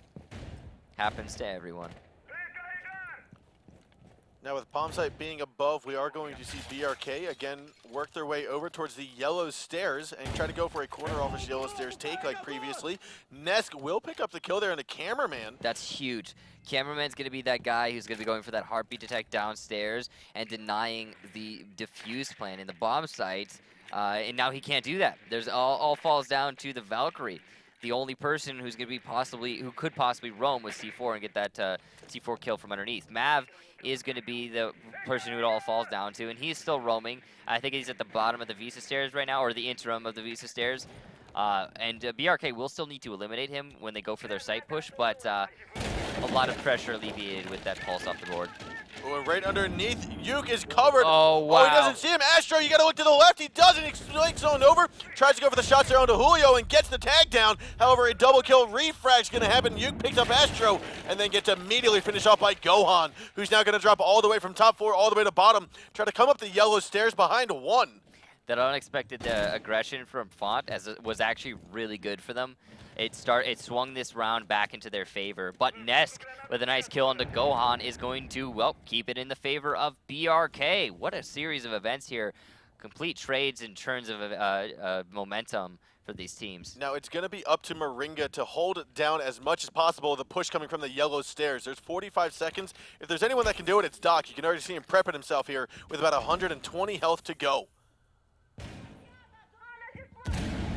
Now you can see Mav, he's prepping, he's looking all the way down the hall. He'll be able to get this shot. That MPX is a definite terror to use from a distance, and so we're going to see Moringa try to get the shots. However, he misses. Zig comes swinging around. No, that's one from underneath. And it looks as though Mav picks up one kill into Ness. He's going to go to challenge Zig, and then Zig's going to come out on top. BRK has taken this to a 4-4. Now we're going to overtime. BRK really wants this 2-0 victory, and they are showing it here. I love the adaptation that they put into that round. Just absolutely making the mix-up that they needed. It's all started for BRK on that round with the roam clear. Eliminating the pulse early on put them in a very comfortable spot. It also forced Mav on that Valkyrie to go a little bit deeper into Visa. Now, when Mav went deep into Visa, it allowed BRK more control over the first floor. Now, of course, that roam that aggressive play onto the drop down from Fontt did start to put it back into the favor of Fontt, but Nesk ultimately with those kills, you know, he got the first one and then he got the momentum shift back into BRK's favor, was the reason they were able to recover that round. Opening up that hole underneath the dock also very important. While it did took a while for that hole to actually be utilized, it was in the end. If Doc had been allowed to stay alive inside of B, it almost certainly would have been a Fontt win there and a map victory. But yeah, again, that coordination between the Ash and the Blackbeard allowed for him to be taken out, and then it all put on the shoulders of Mav, again, the player who is playing so very passively throughout the round. Now, BRK, for this fourth attempt at holding down the downstairs in the first round of overtime, have opted to not go with a Mira and also not go with an Echo. Instead, they're going to bring out the Rook, and I want to say the Smoke or Jaeger? Yeah, and this is how they managed to win the last time they went on this bomb site. I think Jaeger's actually been by Nesk this whole time. But I know this Rook abso-freaking-lutely. Whatever the case be, overall, this is the result that this is the lineup that BRK used to win this hold last time they went down here. So, and it really came down to just 5 anchors and Fontt not able to get any picks before they made their push. And then it was just Trade Fest City and BRK, because the defenders are inherently at the advantage in that situation. I expect BRK to anchor hard yet again. Just wait patiently. Yuk's good. See, this is the extent of their roam game. Yuk at the top of spiral, bottom spiral stairs is going to shoot a drone, and that's it. That's the roam game, ladies and gentlemen. Then he's going to push his way back down into the server, and yeah, the hard anchor continues. And you can see what he's doing there. He's just creating a couple distraction holes, and ultimately, I don't necessarily think he'll be looking through too many of them. If he does, it'll just be the bottom corner one. That's okay. So that's really bad. Nesk went a little bit too aggressive off of the bomb site there, and as a result, now it looks like this first round of overtime might go to Fontt. I know you're thinking it's just one player, right? But no, Nesk being taken off the board because of his aggression now is going to mean once Fontt goes into that constant trade back and forth, they're going to win that round because they're going to have the oh-so-important man advantage. Here we are seeing, yet again, some soft drops, which are seemingly not common drops to leave open. That reception area that Moringa had pointed out earlier. Well, one's playing underneath the kitchen drop, which means he might try to C4 it if somebody tries to sledge or breach charge it. Looks like Zig will be taken out at the back of the white van by Cameraman. Yeah, this is going to be a Fontt round, almost certainly. That is a 5-on-3, a 4-on-3 now with Yuke picking up the MP7 kill into Astro, fragging him down. Yuke is now going to work his way down the circle stairs along with one who's had a nice crossfire. Julio oh, wow. Gets a good shot on the yellow stairs outside towards Gohan. Wow, this was a huge shift from BRK. That's very important, getting those two stragglers, Astro and Gohan. The refrags are coming out, though. Mav onto Yuke. There's going to be a C4 toss out. One not going to get the kill. However, Julio will tag down Moringa to the side. Mav's going to move his way in, get picked off by one. It's now a 1-on-2. BRK could salvage this round. Cameraman's going to be behind the van, and it looks like some more shots from Julio going to go above and rain on down above him, and that's going to be the round going to BRK Esports. They are now 1 round away from securing this series.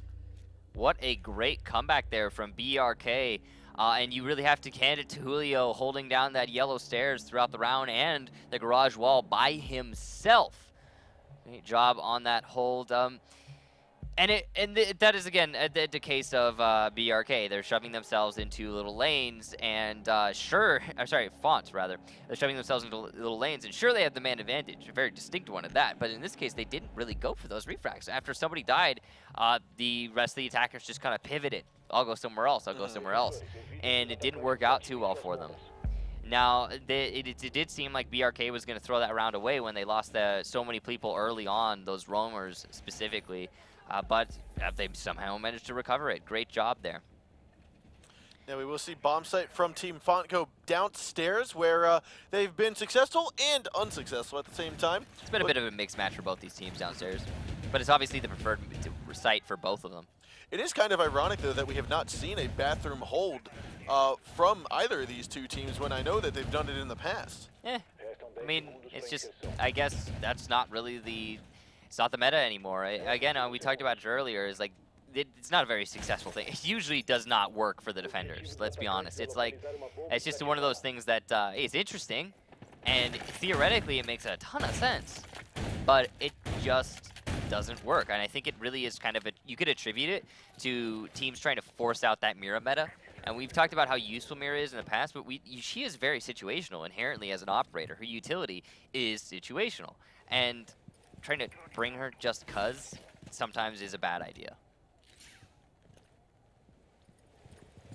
BRK looking like they're going to clear in from admin. Julia's going to drone out for Nesk and call it all clear inside of admin. Working his way over towards Printer, along with Uke. They're both looking to clear out the top floors, and fortunately for them, they won't have too much resistance as there's no roamers topside. I would argue, unfortunately, actually, but we talked about this before. The attackers really want to get these kills on these roamers. They want very juicy roamers to stay upstairs so that they can die and then the attackers can be at the man advantage. But Fontt's going to read into that. They're going to know, all right, we don't need to roam. Let's not do it. It's not going to work. It hasn't been working for anyone so far. It just ends up resulting in lost players. So let's just play downstairs. Let's just play the safe game. We don't have to force it. And that's going to mean BRK's got all the pressure on their side instead. Now up on top of the black car was the call out from his teammate, calling out that Moringa's up there. Now with Garage getting opened up, that's going to allow, I think that's Zig, to then lay in some pressure from beyond the reach of the defenders at the moment. That's big. Nesk knowing that there's nobody at pipes right now is going to allow him to play on these stairs a lot more fluidly. He's going to really force that out. Now opening that up a little bit will then again force someone outside of pipes. He's going to go in for a rush here momentarily. You see him rushing outside, and now he's just getting one last call. His drone was destroyed, so he's going to use his second one, go on downstairs, realizes that there's one more set of barbed wire, calls out the ADS, then gets jammed down. Interesting that he's not going to play off that despite the fact that he knows no one's playing at pipes right now. Well, I think what he's doing is he called it out to Zig, so now Zig's holding this angle, and what you're going to see is now a negate of any kind of crossover from Kitchen and Van over to the left side of pipes. And as they try to cross over, there's going to be Ness picking up the first kill of the round. There's 30 seconds to go. They need to push on in. Zig's going to try to do so. Oh, the smoke has been injured. That means the plant will go down successfully. Cameraman's on top of the pipes. He's going to tag one, and Zig will be then picked up. Oh, he got it! Has been planted. Astro gets 2 kills onto Zig and Uke. You also have Ness, who's been injured. It's now a 2-on-2. Astro and Mad Moringa's going to get picked up. A 3-on-2, and it does not look like Ness is going to be safe. He might be. I think he made it. He might have made it in time. They're going to call out the drone first. Will it get placed up in time? There's going to be the gas gun. He's going to go for the long arm. Julio, you don't have time. You got to go for the shots. Move in, go for the kill, but he misses it. And the plant will be stopped here, and defenders will win round number 8 or round number 10. We're going to get here under round 11, and that round went in favor of Team Fontt after the long arm and the smoke grenades. What a round. What a re-collapse. That was a huge from throw Team from Julio. Fontt. A huge throw, really working out his throwing arm, hurling that drone across the map. Because he took the time to use that drone, he basically he lost the round because he wasn't able to either pick up his teammate nor stop to defuse. He needed to use that time to reposition, likely at the top, like towards the top of ramp, to try and get the angle onto the smoke. You can attribute it partially, though, to the fact that Julio was so far away from the action. I mean, what the heck was he doing? I think he was on the 2nd floor, all the way towards admin, and he had to hustle all, like, ways away from, or no, I think he was in the lobby possibly. No, he was definitely, yeah, he was in the lobby. That makes more sense. And he was coming off of the lobby, pushing his way towards the garage. He just not enough time. I mean, even as a 3-speed, that's a large trek. And now, that's going to mean BRK, because they won that basement hold, they're going to have to defend first floor. They've had a good job defending this first floor in the past, though. I honestly think that you can attribute that mostly to Fontt's choice of attack. So the question is, will Fontt be able to adjust their attack here the same way that BRK adjusted their attack onto the top floor? And I think they'll be able to. I think they're capable of it. Now, of course, if you did not know, BRK did win the first map. So if they win the second one, they're going to be done with the series. If they lose here, Fontt's going to move us on to map number 3. And again, both of these teams have already guaranteed their spot to LAN.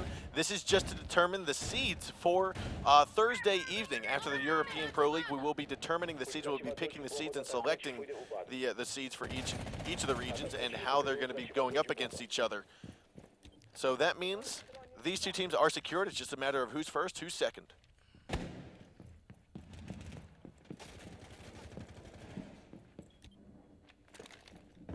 Looks as though one's going to try to hold down this top floor. He's going to go out for an aggressive peek once his teammate gets a call. Just trying to make sure. Oh, he sees him. He's going to go for the push. Looks on out, picks up Moringa, then gets downed and traded off instantly by the refrag coming up from Cameraman. Such an important refrag there, but also an important kill for one. The Blackbeard not being in play means that the defenders have so much more ability to win their fight. Like, they just have to, okay, we can go for headshots now, guys. We don't have to worry about aiming at the torso because we don't have that shield in front of the face anymore. That's huge for BRK. Also pretty big for that the refrag came out there for Fontt, though. I like the way that Fontt's organizing their attack here. Instead of trying to go for a piano push just straight on in through the windows and on the front end of the map, they are going to focus on this Visa take, and this is probably going to work out much better for them. Now, the one thing they don't have are these drop hatches opened up for Zig to try to play underneath and toss C4s. It doesn't matter, though, because, I mean, that's not where Fontt's coming from right now, and Zig's playing in the lobby. Ooh, this is dangerous, and the holes that the defenders themselves opened up will result in Zig being taken out. Now BRK in the losing position for this round. It's a little unfortunate, though, because he actually spotted him on the heartbeat sensor, then looked away. Yeah, I think he was going to try and switch to a C4, but he just didn't have enough time. Now Julio will be blinded by that second flashbang, and that's going to be looking like Gohan might drop here momentarily. There's the third and final one. Mav still holding down the circle stairs. Yuke's actually tucked himself into the corner. I want to say that is the little closet corner of B. Now, if he remains undetected, he will be able to get a massive clutch here. There's 36 seconds left to go in the round. Nesk in the back of the yellow stairs. Julio's going to be in bathroom corridor. And they are starting to work their way, and Gohan's at the yellow stairs. Nesk knows it. He thinks he knows it. He's going to move away as he turns his back. There comes a kill from Gohan. Astro picks up Yuke. That's going to be the last man alive is Julio. He doesn't get it. Team Fontt's going to win this round after round 11. And they take the map. They take the second map of this series. And that's going to force us into the third and final map in this best of three. It's going to be on Chalet.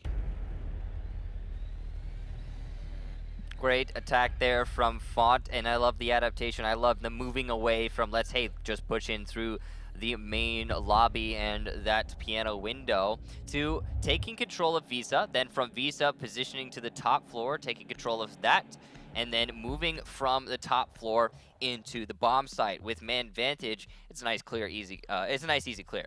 Astro with 13 kills on the board. Mav following up with 7. Wonderful job. Let's take a look at some of the highlights so we can see just how these 11 rounds unfolded on Consulate.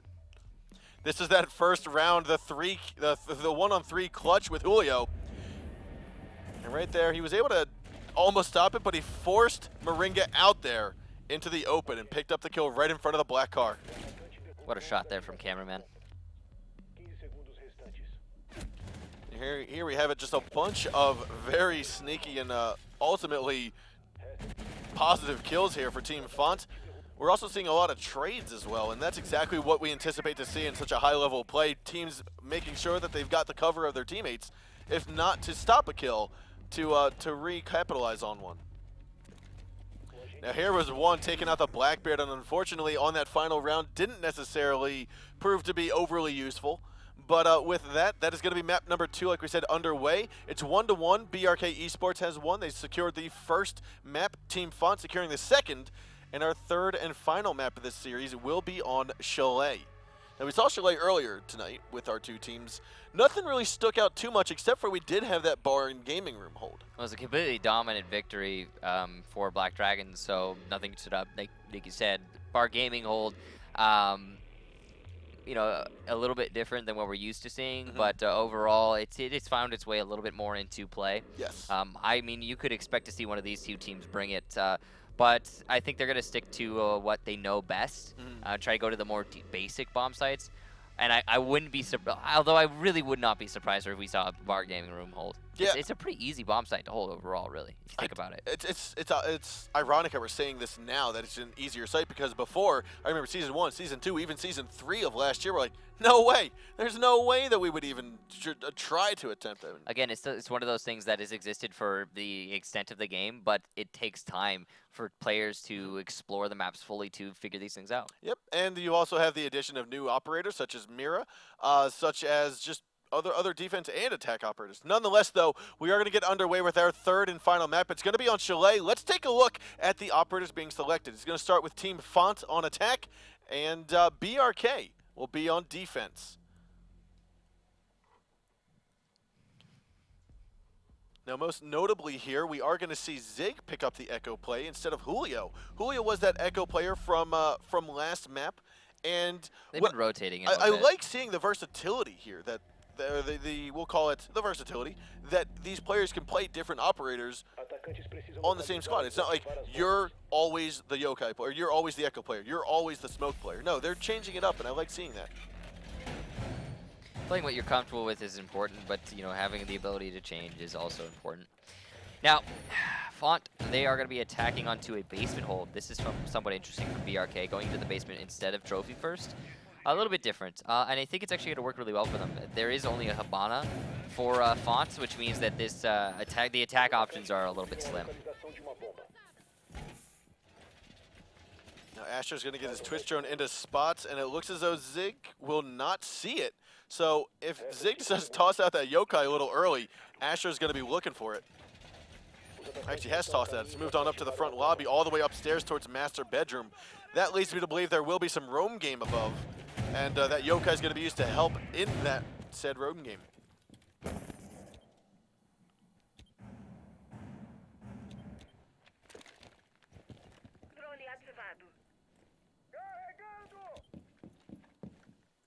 Uma bomba foi localizada. This is interesting. BRK applying a very heavy amount of roam to this dining table trophy hold. And this stands to reason. The reason is because if the roamers are to not apply said pressure, then they're not going to be able to influence the round very easily moving forward. Because the way that the way that a wine cellar take works is, you see cameraman there on the master balcony. You see Gohan now in trophy. Once they've established themselves there, it's a pretty simple realm hold. Like all they have to do is point their guns in towards the south and wait patiently for the roamers to try and challenge them, and then come out on top. Oh, Gohan's going to expose himself. Nesk picks up the headshot there. Yeah, because these roamers are trying to hard hold inside of the dining table, it means that they're going to actually have some sort of influence and try to slow this round down a bit. Of course, in this case, it's just going to be an even trade, Gohan for Nesk. Now, Yuke, I don't know if he saw or heard Mav get up on the balcony there. That's going to be the Blackbird, and instead he's going to rotate downstairs, all the way downstairs through Blue Tunnel, or Blue Hall. Time's been wasted, players have been killed, and now, like you said, all the defenders really need to do is hold downstairs, just wait patiently. Oh, he actually spotted the Yokai. I don't think he hit it, though. If Astro is able to knock out that Yokai, it's going to spell disaster here for the final moments of the round for BRK. Definitely does help that defuse playing quite a lot.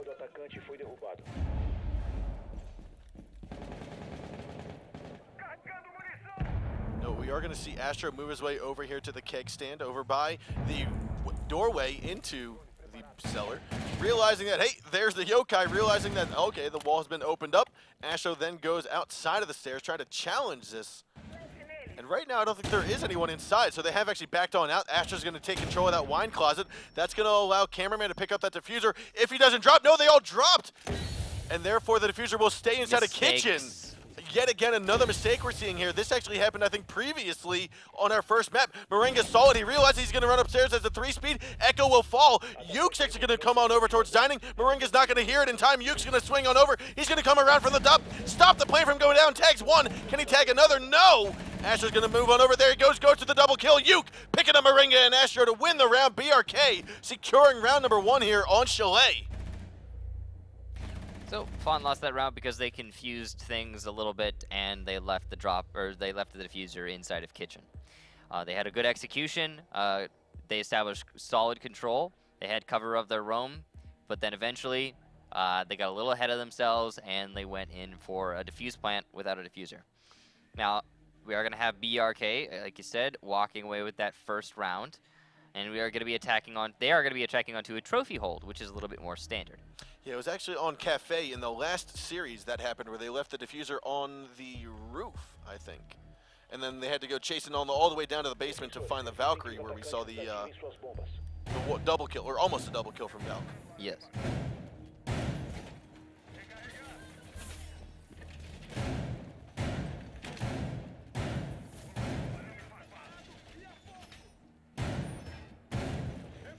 Now, bomb site for Team Fontt will begin inside of the kitchen and trophy lounge, and we're going to be seeing a pretty standard defensive hold. You're going to open up the A wall into trophy. You're going to secure the box wall of B into the lobby.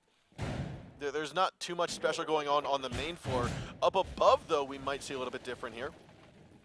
We are going to see not too much reinforcement at all, if any, other than the drop hatch reinforcement. Looks as though they're going to move on over to the library and stay put for a little.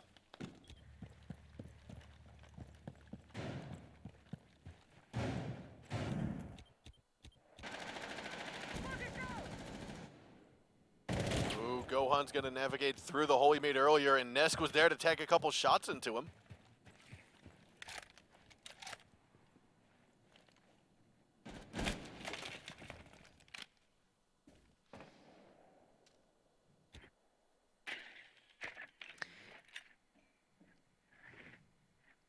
This roam game coming from Fontt right now is kind of interesting. You know, having a doc be a roamer is just abnormal. He's going to peek on out of the lobby window. Will not see anyone, and then decide to hop back towards the bomb site. He's going to heal up Gohan. Fontt is playing so loose right now. Unbelievably so. BRK is going to have control over the top floor now, since Moringa has decided to default. Now, having control over this top floor means that you can start opening up those holes, establish that vertical, and you can get kills like that onto Astro. Good job there from Nesk. He's also going to spot out Gohan underneath of him. The shotgun's going to go strong, but miss every single shot. Nesk is then going to try to re-challenge this and re-engage. However, we are going to see Gohan go back towards the kitchen. He's just trying to push people off dining as much as possible. To alleviate the pressure from dining, so his teammates can push in through the dining hall or dining doorway from the lobby. Now that Nesk has cleared out the dining hall, though, that's going to mean Julio's able to get in safely without having the chance of C4 tossed up at him from Mav or Cameraman.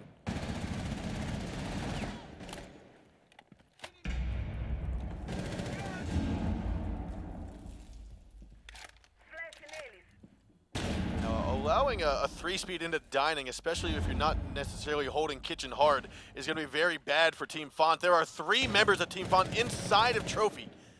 Now, if there can be flashbangs and smoke grenades tossed out in towards Trophy, we might see the plant go down by Yuk.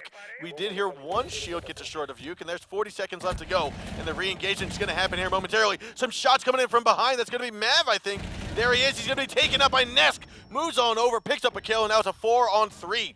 All 3 members are going to be inside a trophy. Next gets taken out there. I want to say that was going to be by the SMG-11 Gohan. Coming on through the trophy. Gas grenade is going to come on out. Moringa looking on through the window. Turns his head at the wrong time. He might be spelling disaster. No, it will not. Moringa's going to take control and moves on over. Diffuser might get planted here as he peeks on up. Gets his head taken off. Julio tags that shot down onto Doc. Zig picking up the kill from the window onto Gohan. Last man alive is going to be Cameraman, who actually fell through the drop hatch. Diffuser was successfully planted. He picked up the C4 kill there onto Zig, though. It's going to be a 2-on-1 now with Yuk and Julio. Last 2 alive. And Cameraman is being spotted out there by a drone. There it is underneath the desk. Is taken out. Julio knows he's inside a trophy, and Cameraman's going to be moving in through the middle here. They have created a perfect crossfire. Constant droning going on. Karen moves on through. Yuk realizes he's turning around, goes for the shot, and will get him on the repeat. Good take there from BRK, because they had that man advantage going into their initial dining hall take. They pushed all the way to the back of Trophy, and most of those refrags that were happening for Fontt were just coming from behind, coming from roamers late flanking, and doing a fairly decent job at it. But unfortunately, it wasn't enough. You need to be able to win some fights on your hard hold, and that just did not happen for Fontt. Now we are going to see a trophy as well come out for BRK, as they were successful down in the basement. It doesn't seem like they want to bring us to a gaming room defense, unfortunately, here.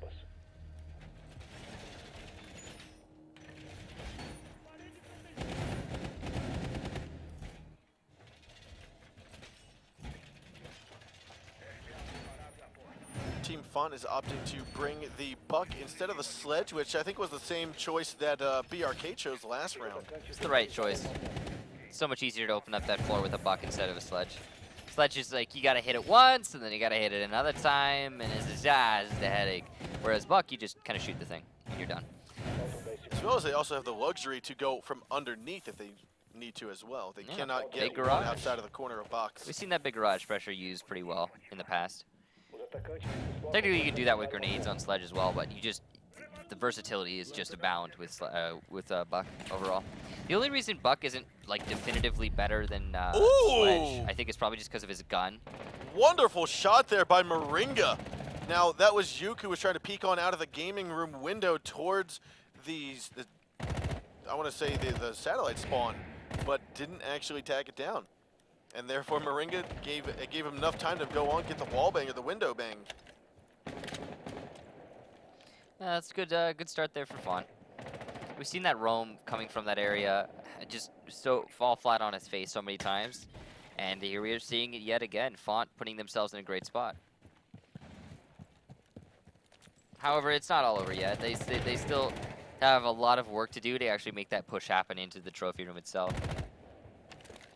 There's actually nobody in B right now.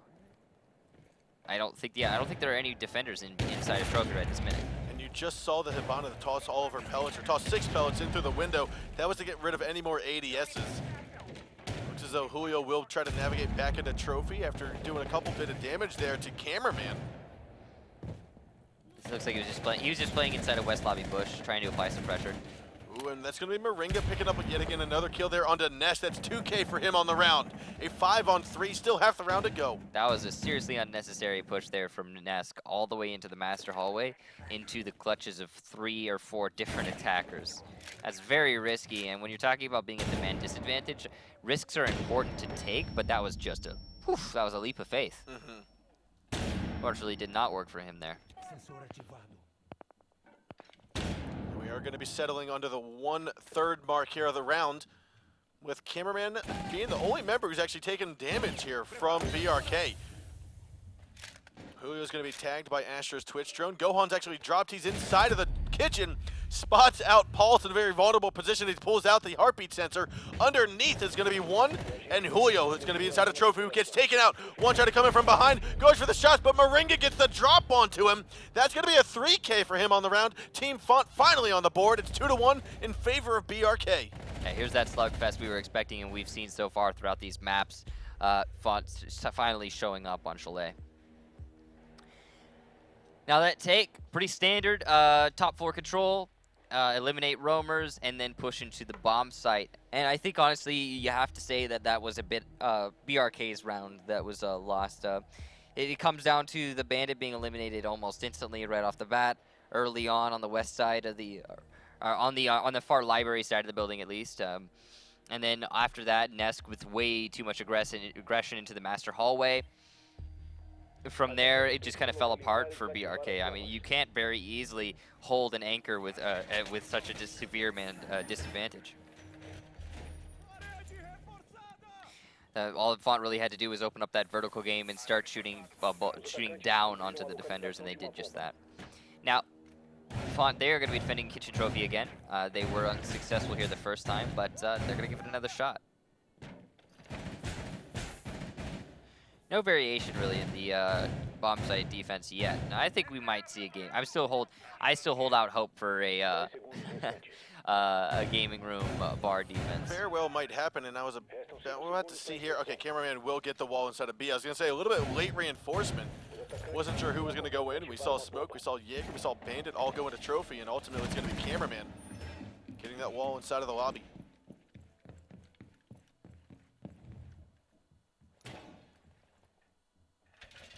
And the fact that we are seeing these late reinforcements, we saw the peak from Gohan happen before he actually finished his last reinforcement, to me means that Team Fontt seems to be a little, I'll call it sloppy or a little untimely in their preparation phase. Typically we see more, we'll call it more solid defensive setups where you know exactly the route you're going to go, you're going to set everything up before the 45 seconds are up. Yeah, kind of going on the fly here from Team Fontt. That much is clear.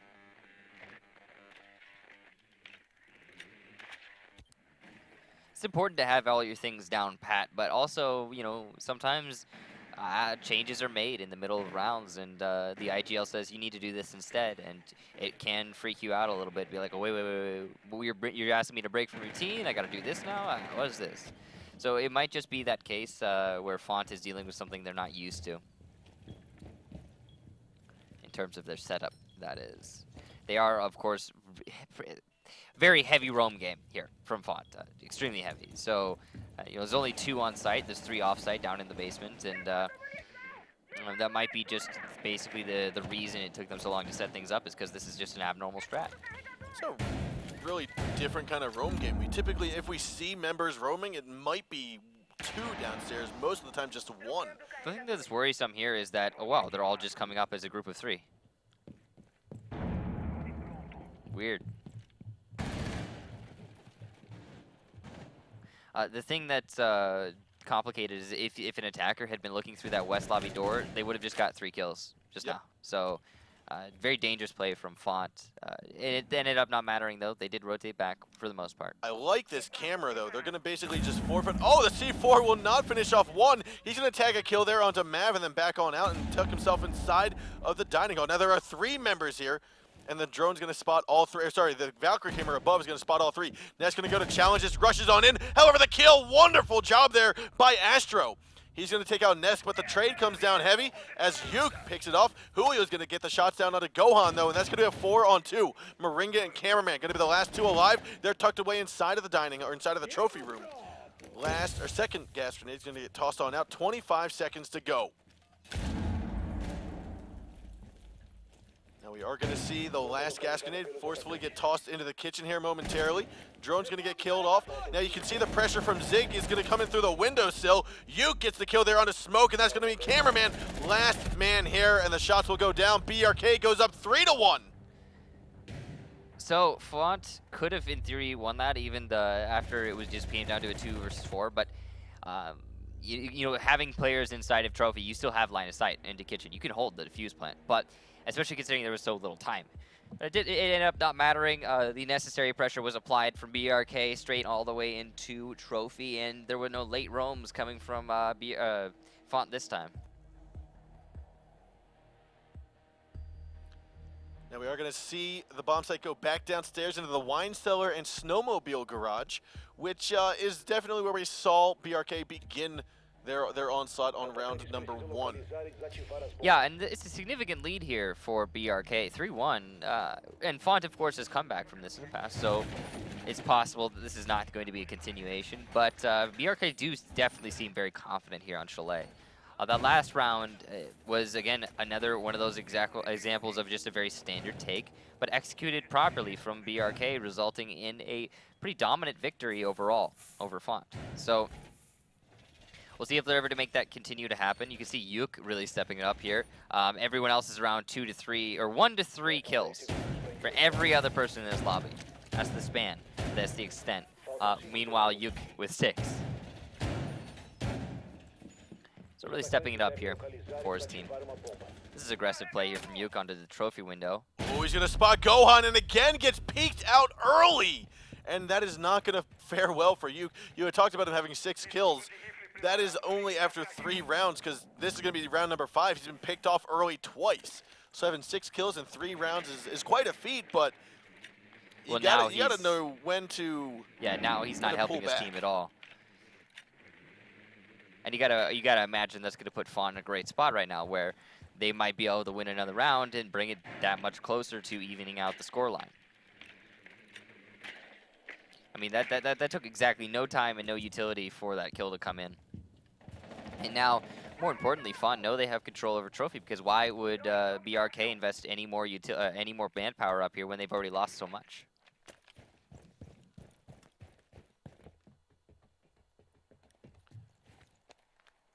Now we will see Fontt again try to collapse on from the master bedroom balcony from the office where we see Mav right now. From the lobby, Gohan's going to move on up.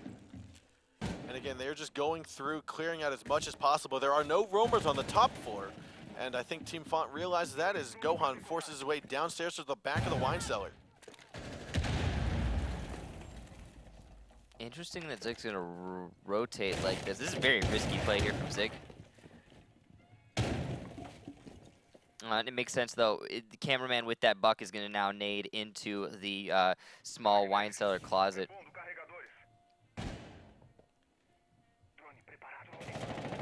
Here we have it, a minute 20 to go, and Zig, he's got to have his yokai in a good spot so that if he even does fall, he'll still manage to be useful with the information. A little bit of a finicky defense here from BRK. They're getting too panicked, much more than they need to be honest. Gohan's gonna apply some pressure from the back stairwell towards Julio's. Actually, no, the wall has not been opened up, so that's gonna basically create a pinch point through the middle doorway. There's 50 seconds left to go. You hear the barbed wire getting destroyed. Astros might be the first one to push in. And Zig needs to hop on that drone, although it might have already been destroyed. We'll have to stay tuned and see. Wall will get opened up next to the wine cellar closet. That's gonna force Julio out of town. He's gonna be able to make it though, because he's the smoke and he's got that cover. Now 30 seconds left to go, and I think Smoke still has 2 gas grenades left in his arsenal. Zig as well might have that yokai. We'll have to see if he hops onto it. No, he doesn't. The shot's coming on through. That's going to be Moringa getting it right through the wine barrels. Now Moringa gets traded off by Julio with the SMG-11. Gohan's going to go for the frag, the refrag inside of this corner. The plant will not go down just yet. Cameraman's in the wrong spot. Looks as though he's going to get tagged there. No, he doesn't. Can he pull off the shot? No, it doesn't happen. The C4 comes out, but the diffuser will still go down. Asher's going to get injured in the turn. The attackers are going to get all the kills with just barely seconds to go. Team Fontt comes out on top, and that's going to be here 2-2 now. Or sorry, 3-2 after 5 rounds of play. So Fontt, with that early kill, put themselves at that man advantage. Then when they were pushing into the bomb site, they didn't even need to establish the crossfire between the closet and the main A wall. They simply just waltz on in using that drop down and A door, because guess what? Lo and behold, BRK aren't really applying much pressure to that main A door. And I think you could attribute that round loss to, let's be honest, nobody playing by the wine shelf. Now, usually you'll have someone play by that wine shelf, that big wine table. And from that position, you can easily apply quite a lot of pressure to the door and the drop down both. And nor was that position really compromised either, which was the curious bit for me, is that BRK left it without any prompt to leaving it. Because of that, as a result, Fontt were granted a very easy victory there. Just really curious as to how the yokai got taken out of commission, because that would have been great. The round winning feature. Yep. Or the round saving feature, we'll say.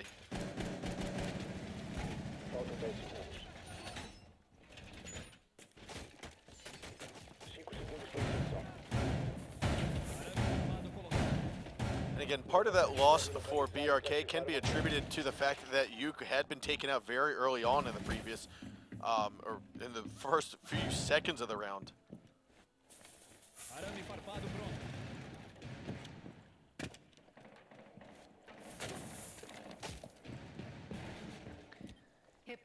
And now on the trophy hold, Fontt looking to even out this score line.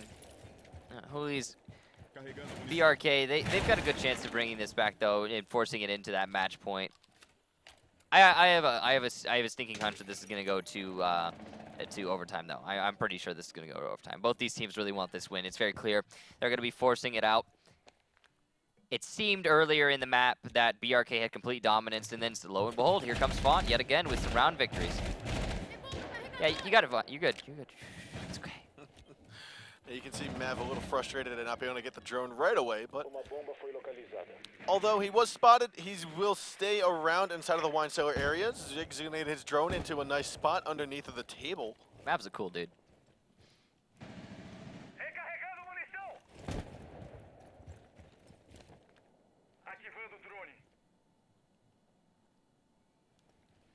That's an aggressive play there from the player inside of the kitchen. Peeking out through the kitchen window, just sporadically. You don't usually see that happen there for the defenders because it's a huge risk, and he is going to think better of it at this point, you know. But the occasional aggression onto it, I guess, is kind of calculated. Usually the attackers aren't going to be staring at that window for the entire round. I remember at the very beginning of the game, that window actually used to be a huge influence over the outcome because there were people who didn't even know it existed. Those were good times. 60 seconds to go. Julio has gotten himself inside of the office, going to try to open up the floor, get rid of some of the angles, and force some of the defenders out of corners. And it looks as though Yuke will take advantage and tag down the shots there onto Astro. BRK have that full vertical control, and now they have control over dining. This is looking very good for them right now. They still have to be worrisome about a late flank, though, as we do have a couple Fontt players in position to do just that. That was Moringa. Now he's actually going to move around towards the wall of the hallway. There you go. And it looks as though we will have Twitch getting injured there. The C4 comes out, a double C4 kill up from the drop hatch. Mav throwing it long and tall. That's going to be a nice one there, taking out 2 members from BRK. Man count is now in favor of Team Fontt. However, Cameraman has been injured. No, he's not. He's got 1 health and a dream. He will fall down through the drop hatch. He's most likely going to... No, he doesn't have time to get injured and pick back up. He's going to have to survive this with 1 health and a dream. However, it is 4 on 3 now, 4 on 2 with Diffuser falling. Moringa coming up from behind, tags the kill down. Last man's going to be Julio, and it will be going in favor of Team Fontt. They've now taken this 3-1 deficit, brought it back to a 3-3 even round count now. So that round also looked very much like it was a BRK round through and through. They had vertical control, they had dining table control, but oh, it's a trap. And dining table control ends up being to their detriment, as that Valkyrie with a very well-placed C4 coordinated using her own cameras to get that double kill really started the swing back into the favor of Fontt. I love the way that Fontt set themselves up there, knowing that they're going to lose that dining table, and that's where BRK has been pushing this whole time. Reading into it, and then countering it very specifically with a well-placed trap. And this match continues, 3-3. And it is going to be a basement defense from BRK. So still no gaming room bar, but I hold out hope. Now, BRK was unsuccessful their second attempt here. And one of those reasons, I would say, is I mean, you called it out. They were too flustered. They seemed not able to stand still, to stand their ground. They were just, hey, oh, there's some noise, there's some explosions over here, we're going to rotate out. They totally flustered themselves out of holding that table in the corner. And it's a difficult position to maintain. But with good coordination and teamwork, you can. And it is very important to maintain holding that floor. Because you saw it, because they couldn't maintain control over that one little corner, they got forced all the way back to the far south side of that site. And from there, you really have no control over default plant spot. And that's exactly what Fontt was counting on. They got the defuse plan, and it was over. That was a very risky move, though, by the way, with, I think it might have been, who was it, Cameraman, as playing Buck, who dropped in, he actually came in from the wine cellar closet, rotated all the way behind the bomb, basically crossed the entire room, instead of going around to the corner. Nice shot there from Nesk.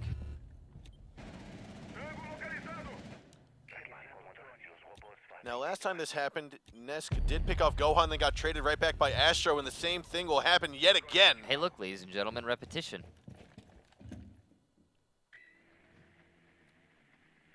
So Nesk is basically, when he's in this engagement, it's pretty much, I want to say, a quote-unquote suicide mission. How many people can he take out before he himself is removed from play? Well, right, and you are. The past couple times, it's been one man. Yeah, but that's you know, it's important. Gohan also being the one man, that's a significant frag. Although arguably so is Nesk. Yes. Now, okay, this is the same thing. BRK, they're forced to the far south side of the A bomb site right now. They have no control over it. Hey, whether they know it or not, the only thing they could do is throw C4, use an Echo Drone, and gas grenades. That's it. That's all they've got to hold down an A plant. And that's a big freaking risk. Unless they rotate somebody deep into the A bomb site. And it doesn't look like that's what they're curious to do. No, the wall's already getting opened up. They won't have the luxury of trying to get all the way into the corner close against the east end, sorry, the north end of wine cellars. And And therefore, it's going to be up to Zig to try to get his Yokai drone in position. Moringa's trying to hold down onto the angle here, right by the corner of back stairs. 50 seconds left to go on the board, though, and Yuke has managed to continue the roam game. We'll have to see if this is going to pan out to be very useful for him. Mav as well is going to be holding down the flank, or holding down the roam from above. If he's got that drop down open in the dining table, he can very easily deny the default bomb or defuse plant, but no, he won't be able to as Yuke gets taken out on his flank. The gas grenades are a little bit too late, and again, the Yokai not coming out from Zig. C4 gets tossed out, misses its target. This is going to have to be BRK trying to get the re-collapse of their life. Will not happen, however, as one gets taken out. So does Zig. Last man alive is going to be Julio in a 4-2-3-on-1. Julio is now going to be tucked away inside of the wine cellar. Looks on over, tags the shots down onto Astro, gets him killed off with the gas grenade. Actually, he just hit him with it. He didn't even blow it up. He just tapped him with it, goes for the shotgun kill onto Moringa. Misses the target though, and now we have a 2-on-1 going in favor of Team Fontt. They've now taken the lead for the first time on Chalet. We've also put it on match point. That's pretty significant there for Fontt. What a comeback from a 3-1 to now a 4-3. Excellent job there, 3 rounds in a row. And a nice attack from Fontt, but again, I have to attribute that to BRK. Just no real presence in the A-bomb site. The roam game is not enough to recover that. I like that they're trying to put Yuke as a linchpin there. But you cannot rely exclusively on an Echo drone. And arguably, the C4 nor the gas grenades can really reach deep enough to get anyone planting in default spot, especially considering they reinforced that wall next to default spot in this small office, or sorry, not the small office, the wine cellar closet, which means they can't use that wall as cover to, or sorry, not as cover, to destroy it to try and get someone in default. I mean, and if you're wondering what default is, it's the corner right next to the closet, the wine cellar closet, well, inside the main wine cellar. But whatever the case, through and through, it just comes down to BRK not having any real serious presence in A, and we're seeing Fontt kind of walk on into A and get the old jolly defuse plant. It seems like they're not thinking about how to best stop that push. Well, no, they've clearly thought about it. You can see by their setup. They've got that Echo drone. They're relying on the gas grenades. They're relying on the C4, but it's not working. Yeah. It's not real cover. And the Echo drone hasn't stopped the defuse plant once yet. I haven't seen the Echo drone active at all, except for the beginning of the round where they're just getting it off site. I'm guessing it's getting destroyed somewhere along the run. So maybe what it's doing, and I haven't paid too much attention to it, maybe what it's doing is helping Nesk inside of dining. Yeah. I mean, so maybe that's what its use is. But if that's the case, it seems like Nesk can win those one-on-one engagement by himself. Yeah, and that's if that is the case, then that's a poor investment. And I doubt it. It's got to be in the bomb site somewhere, and I think the attackers must be shooting it. But whatever the case, it has not found use so far in their basement defense, and it's been really hurting BRK that they have no way of stopping someone from pushing into A. Yep. And so, ladies and gentlemen, as you saw, there's going to be a re-host happening, a remake of the lobby, as one of the members was having some issues with TeamSpeak, I think. So right now, it's 4-3 in favor of Team Fontt. They're 1 round away from securing that first place seed out of the Latin American seed, which is a feat to be said. We are the first place team out of this region. Yeah, it's a significant victory, and I think Fontt was probably the team slanted to win this overall moving into the matchup. But BRK has also put up a heck of a fight, and you can tell that, as they will be both going to LAN, they're going to put up it's quite a show for us at Gamescom. Yeah, and I mean, it was very surprising, but also very, I'll say welcoming from the community to see both Latin American teams make it to the semifinals last season, and then ultimately BRK Esports making it all the way to the grand finals to go up against Penta. Now, for those of you that weren't familiar with saying, oh, well, but BRK wasn't there during Season 1, they were formerly known as Black Dragons. The team this season known as Black Dragons used to be known as V3 Masters. Yep. And now BRK, that is, are going to be fighting pretty extensively here on Chalet to try and bring themselves back. But I really have to say that overall, the reason that they're in this pickle is because they cannot defend basement. They just cannot. They should go bar and gaming. Maybe. No, honestly, though, that might be the solution, because they do not have they do not have a strategy to hold basement that is working for them right now. It is just not. They need to make some adaptation, go somewhere else, or do something to bring it away from however they're holding right now, because it's not working. I mean, they've done 2 or 3 basement holds, and I haven't seen them change anything. Yeah, it's been the same thing Neska's over. been in dining. He's gotten 1 kill into go hunt. He then gets refragged. You see Yokai or the Echo tucked around inside of the wine cellar Doesn't do barrels. anything. Doesn't do anything other than die. You've got Smoke, tosses out the gas grenades, dies. Like, we don't see him doing too much. There's nothing changing. So if you don't change anything, how do you expect the outcome to be different? Yeah, and it's one of the reasons why BRK is now at match point, or is facing match point from Fontt. But there's other reasons. I mean, that wonderful play from Fontt, yes. When they were defending the trophy, the kitchen trophy, baiting BRK to push into dining table to later C4 them, just setting up that trap. You don't see traps set up in this game very often. Yes. And I really do love that Fontt sawed off one of their arms, as it were, with dining in order to place it on a platter for BRK, and then to lace it with poison. And I love the way that they did that. It was very well done for Fontt, and I think that because of excellent plays like that is one of the, despite the some bad play from BRK in their basement hold, but excellent play from Fontt equally to now put them in the match point. Yeah, talking about that bait, we're going to get underway here momentarily. It's going to get right into the. We are now facing round 8. In Chalet, our 3rd and final map in this best-of-3 series between Team Fontt and BRK Esports. But talking about that bait, we actually saw the Blackbeard. He peeked up, got rid of the Valkyrie camera. I think what triggered the C4 toss was the fact that they knew they had downed the Twitch. They said, hey, get at least 1. There's probably another member over there, and he picked off 2 kills with the C4 toss.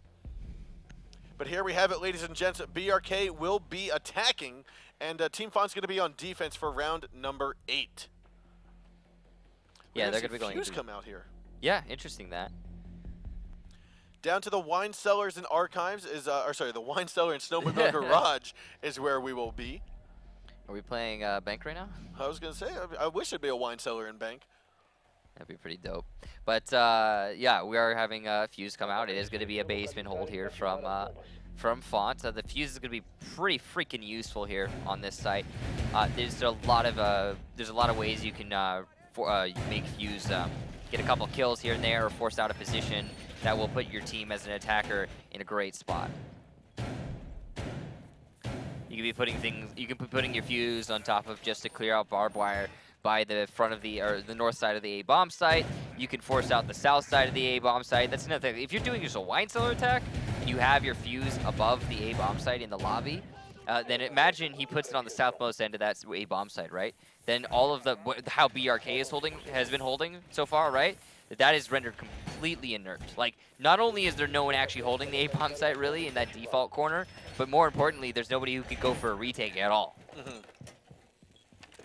And you're well and clear of TKing your teammates in that situation as well. So I mean, there's a couple great ways you can use Fuse on this bomb site. It all does. Ooh, it's gonna be a bar snowmobile take here from BRK. I think we are just waiting for the EMP to come on out here from 1. He's gonna toss it, and that's gonna be the cue for Zig. He missed.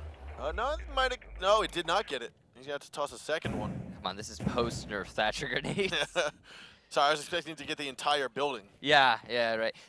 For those of you who don't know, Thatcher grenades used to capture, like, what was it, 20 meters in every direction? So think of it this way. If you tossed it at think of Hereford base at the bottom of Trench, you toss it at the corner between Delivery and Trench, you could get all 3 walls. Yeah. So they used to be pretty crazy, but they are still very useful. You actually have to get them next to the devices though now. Now we are going to see a almost non-existent roam game coming out from Team Fontt. They're going to play on site. They're playing pretty aggressively into the big garage, but that's not really a roam game. And it's not going to matter because that's not where BRK is coming from. BRK is focused entirely on that snowmobile and bar take, which is interesting. They don't have a thermite, and when you're executing onto the snowmobile and the garage at the same time, that means you can only open up 2 Hibana holes into the garage and then 1 Hibana hole into the drop down. Now, of course, you only need 1 for the drop down, but you have a very small hole in garage as a result. It's very ironic that we're going to see the Yokai drone all the way on the top floor Well, we don't have much of a roam game, but as I say that, Gohan's actually coming on up the stairs, spots Zig, but just runs in, presses that shift W, and Zig will take advantage of it, but then get traded out by Mav as she reloads in front of the offices. So yeah, Shift W does not make you invincible. You need to challenge with your right click and then use your left click. I love this super late roam game here because that is forcing the members from BRK to head back upstairs. We can see Nest trying to challenge this from Library Corridor, and Astro and Mav are both topside. Yeah, Nesk is just waiting for these players to come out of their respective little cubbies upstairs. And this is actually really good. Nesk has cordoned off the... Oh, actually, no, as I say cordoned off, Astro's going to be able to rotate back down. I love that rotation through the office window. Realizes it's all clear and says, okay, I'll get myself detected. There are 20 seconds left. Garage is not opened enough for them to vault through, I think. They might be able to. We'll have to stay tuned one might and actually be trapped out there. I can't quite tell from this angle. The diffuser is in the hands of Blackbeard, so it doesn't really matter. Blackbeard's going to be here at the back stairwell. Fuse charge is going down. Moringa's going to try to challenge this. He's now just waiting, baiting this out. Yuke needs to go for this plant right now, and unfortunately, he's going to get destroyed. Can I go against it? And there will be the round in favor of Team Fontt. They're going to come on through, take spot number 1 out of the Latin American Pro League here, and with a very close defeat, or a very close victory, we'll say here on Chalet. That was a nice try there from BRK, dude. Despite the fact that Fontt managed to bring it back in the end, it did go to that third map, and what was, previously in this season, Fontt getting that 2-1 over BRK turned out, BRK, they can show up, they can make it happen, but they cannot push it far enough to get the final win. Yep, and so there it is, Team Fontt coming out on top.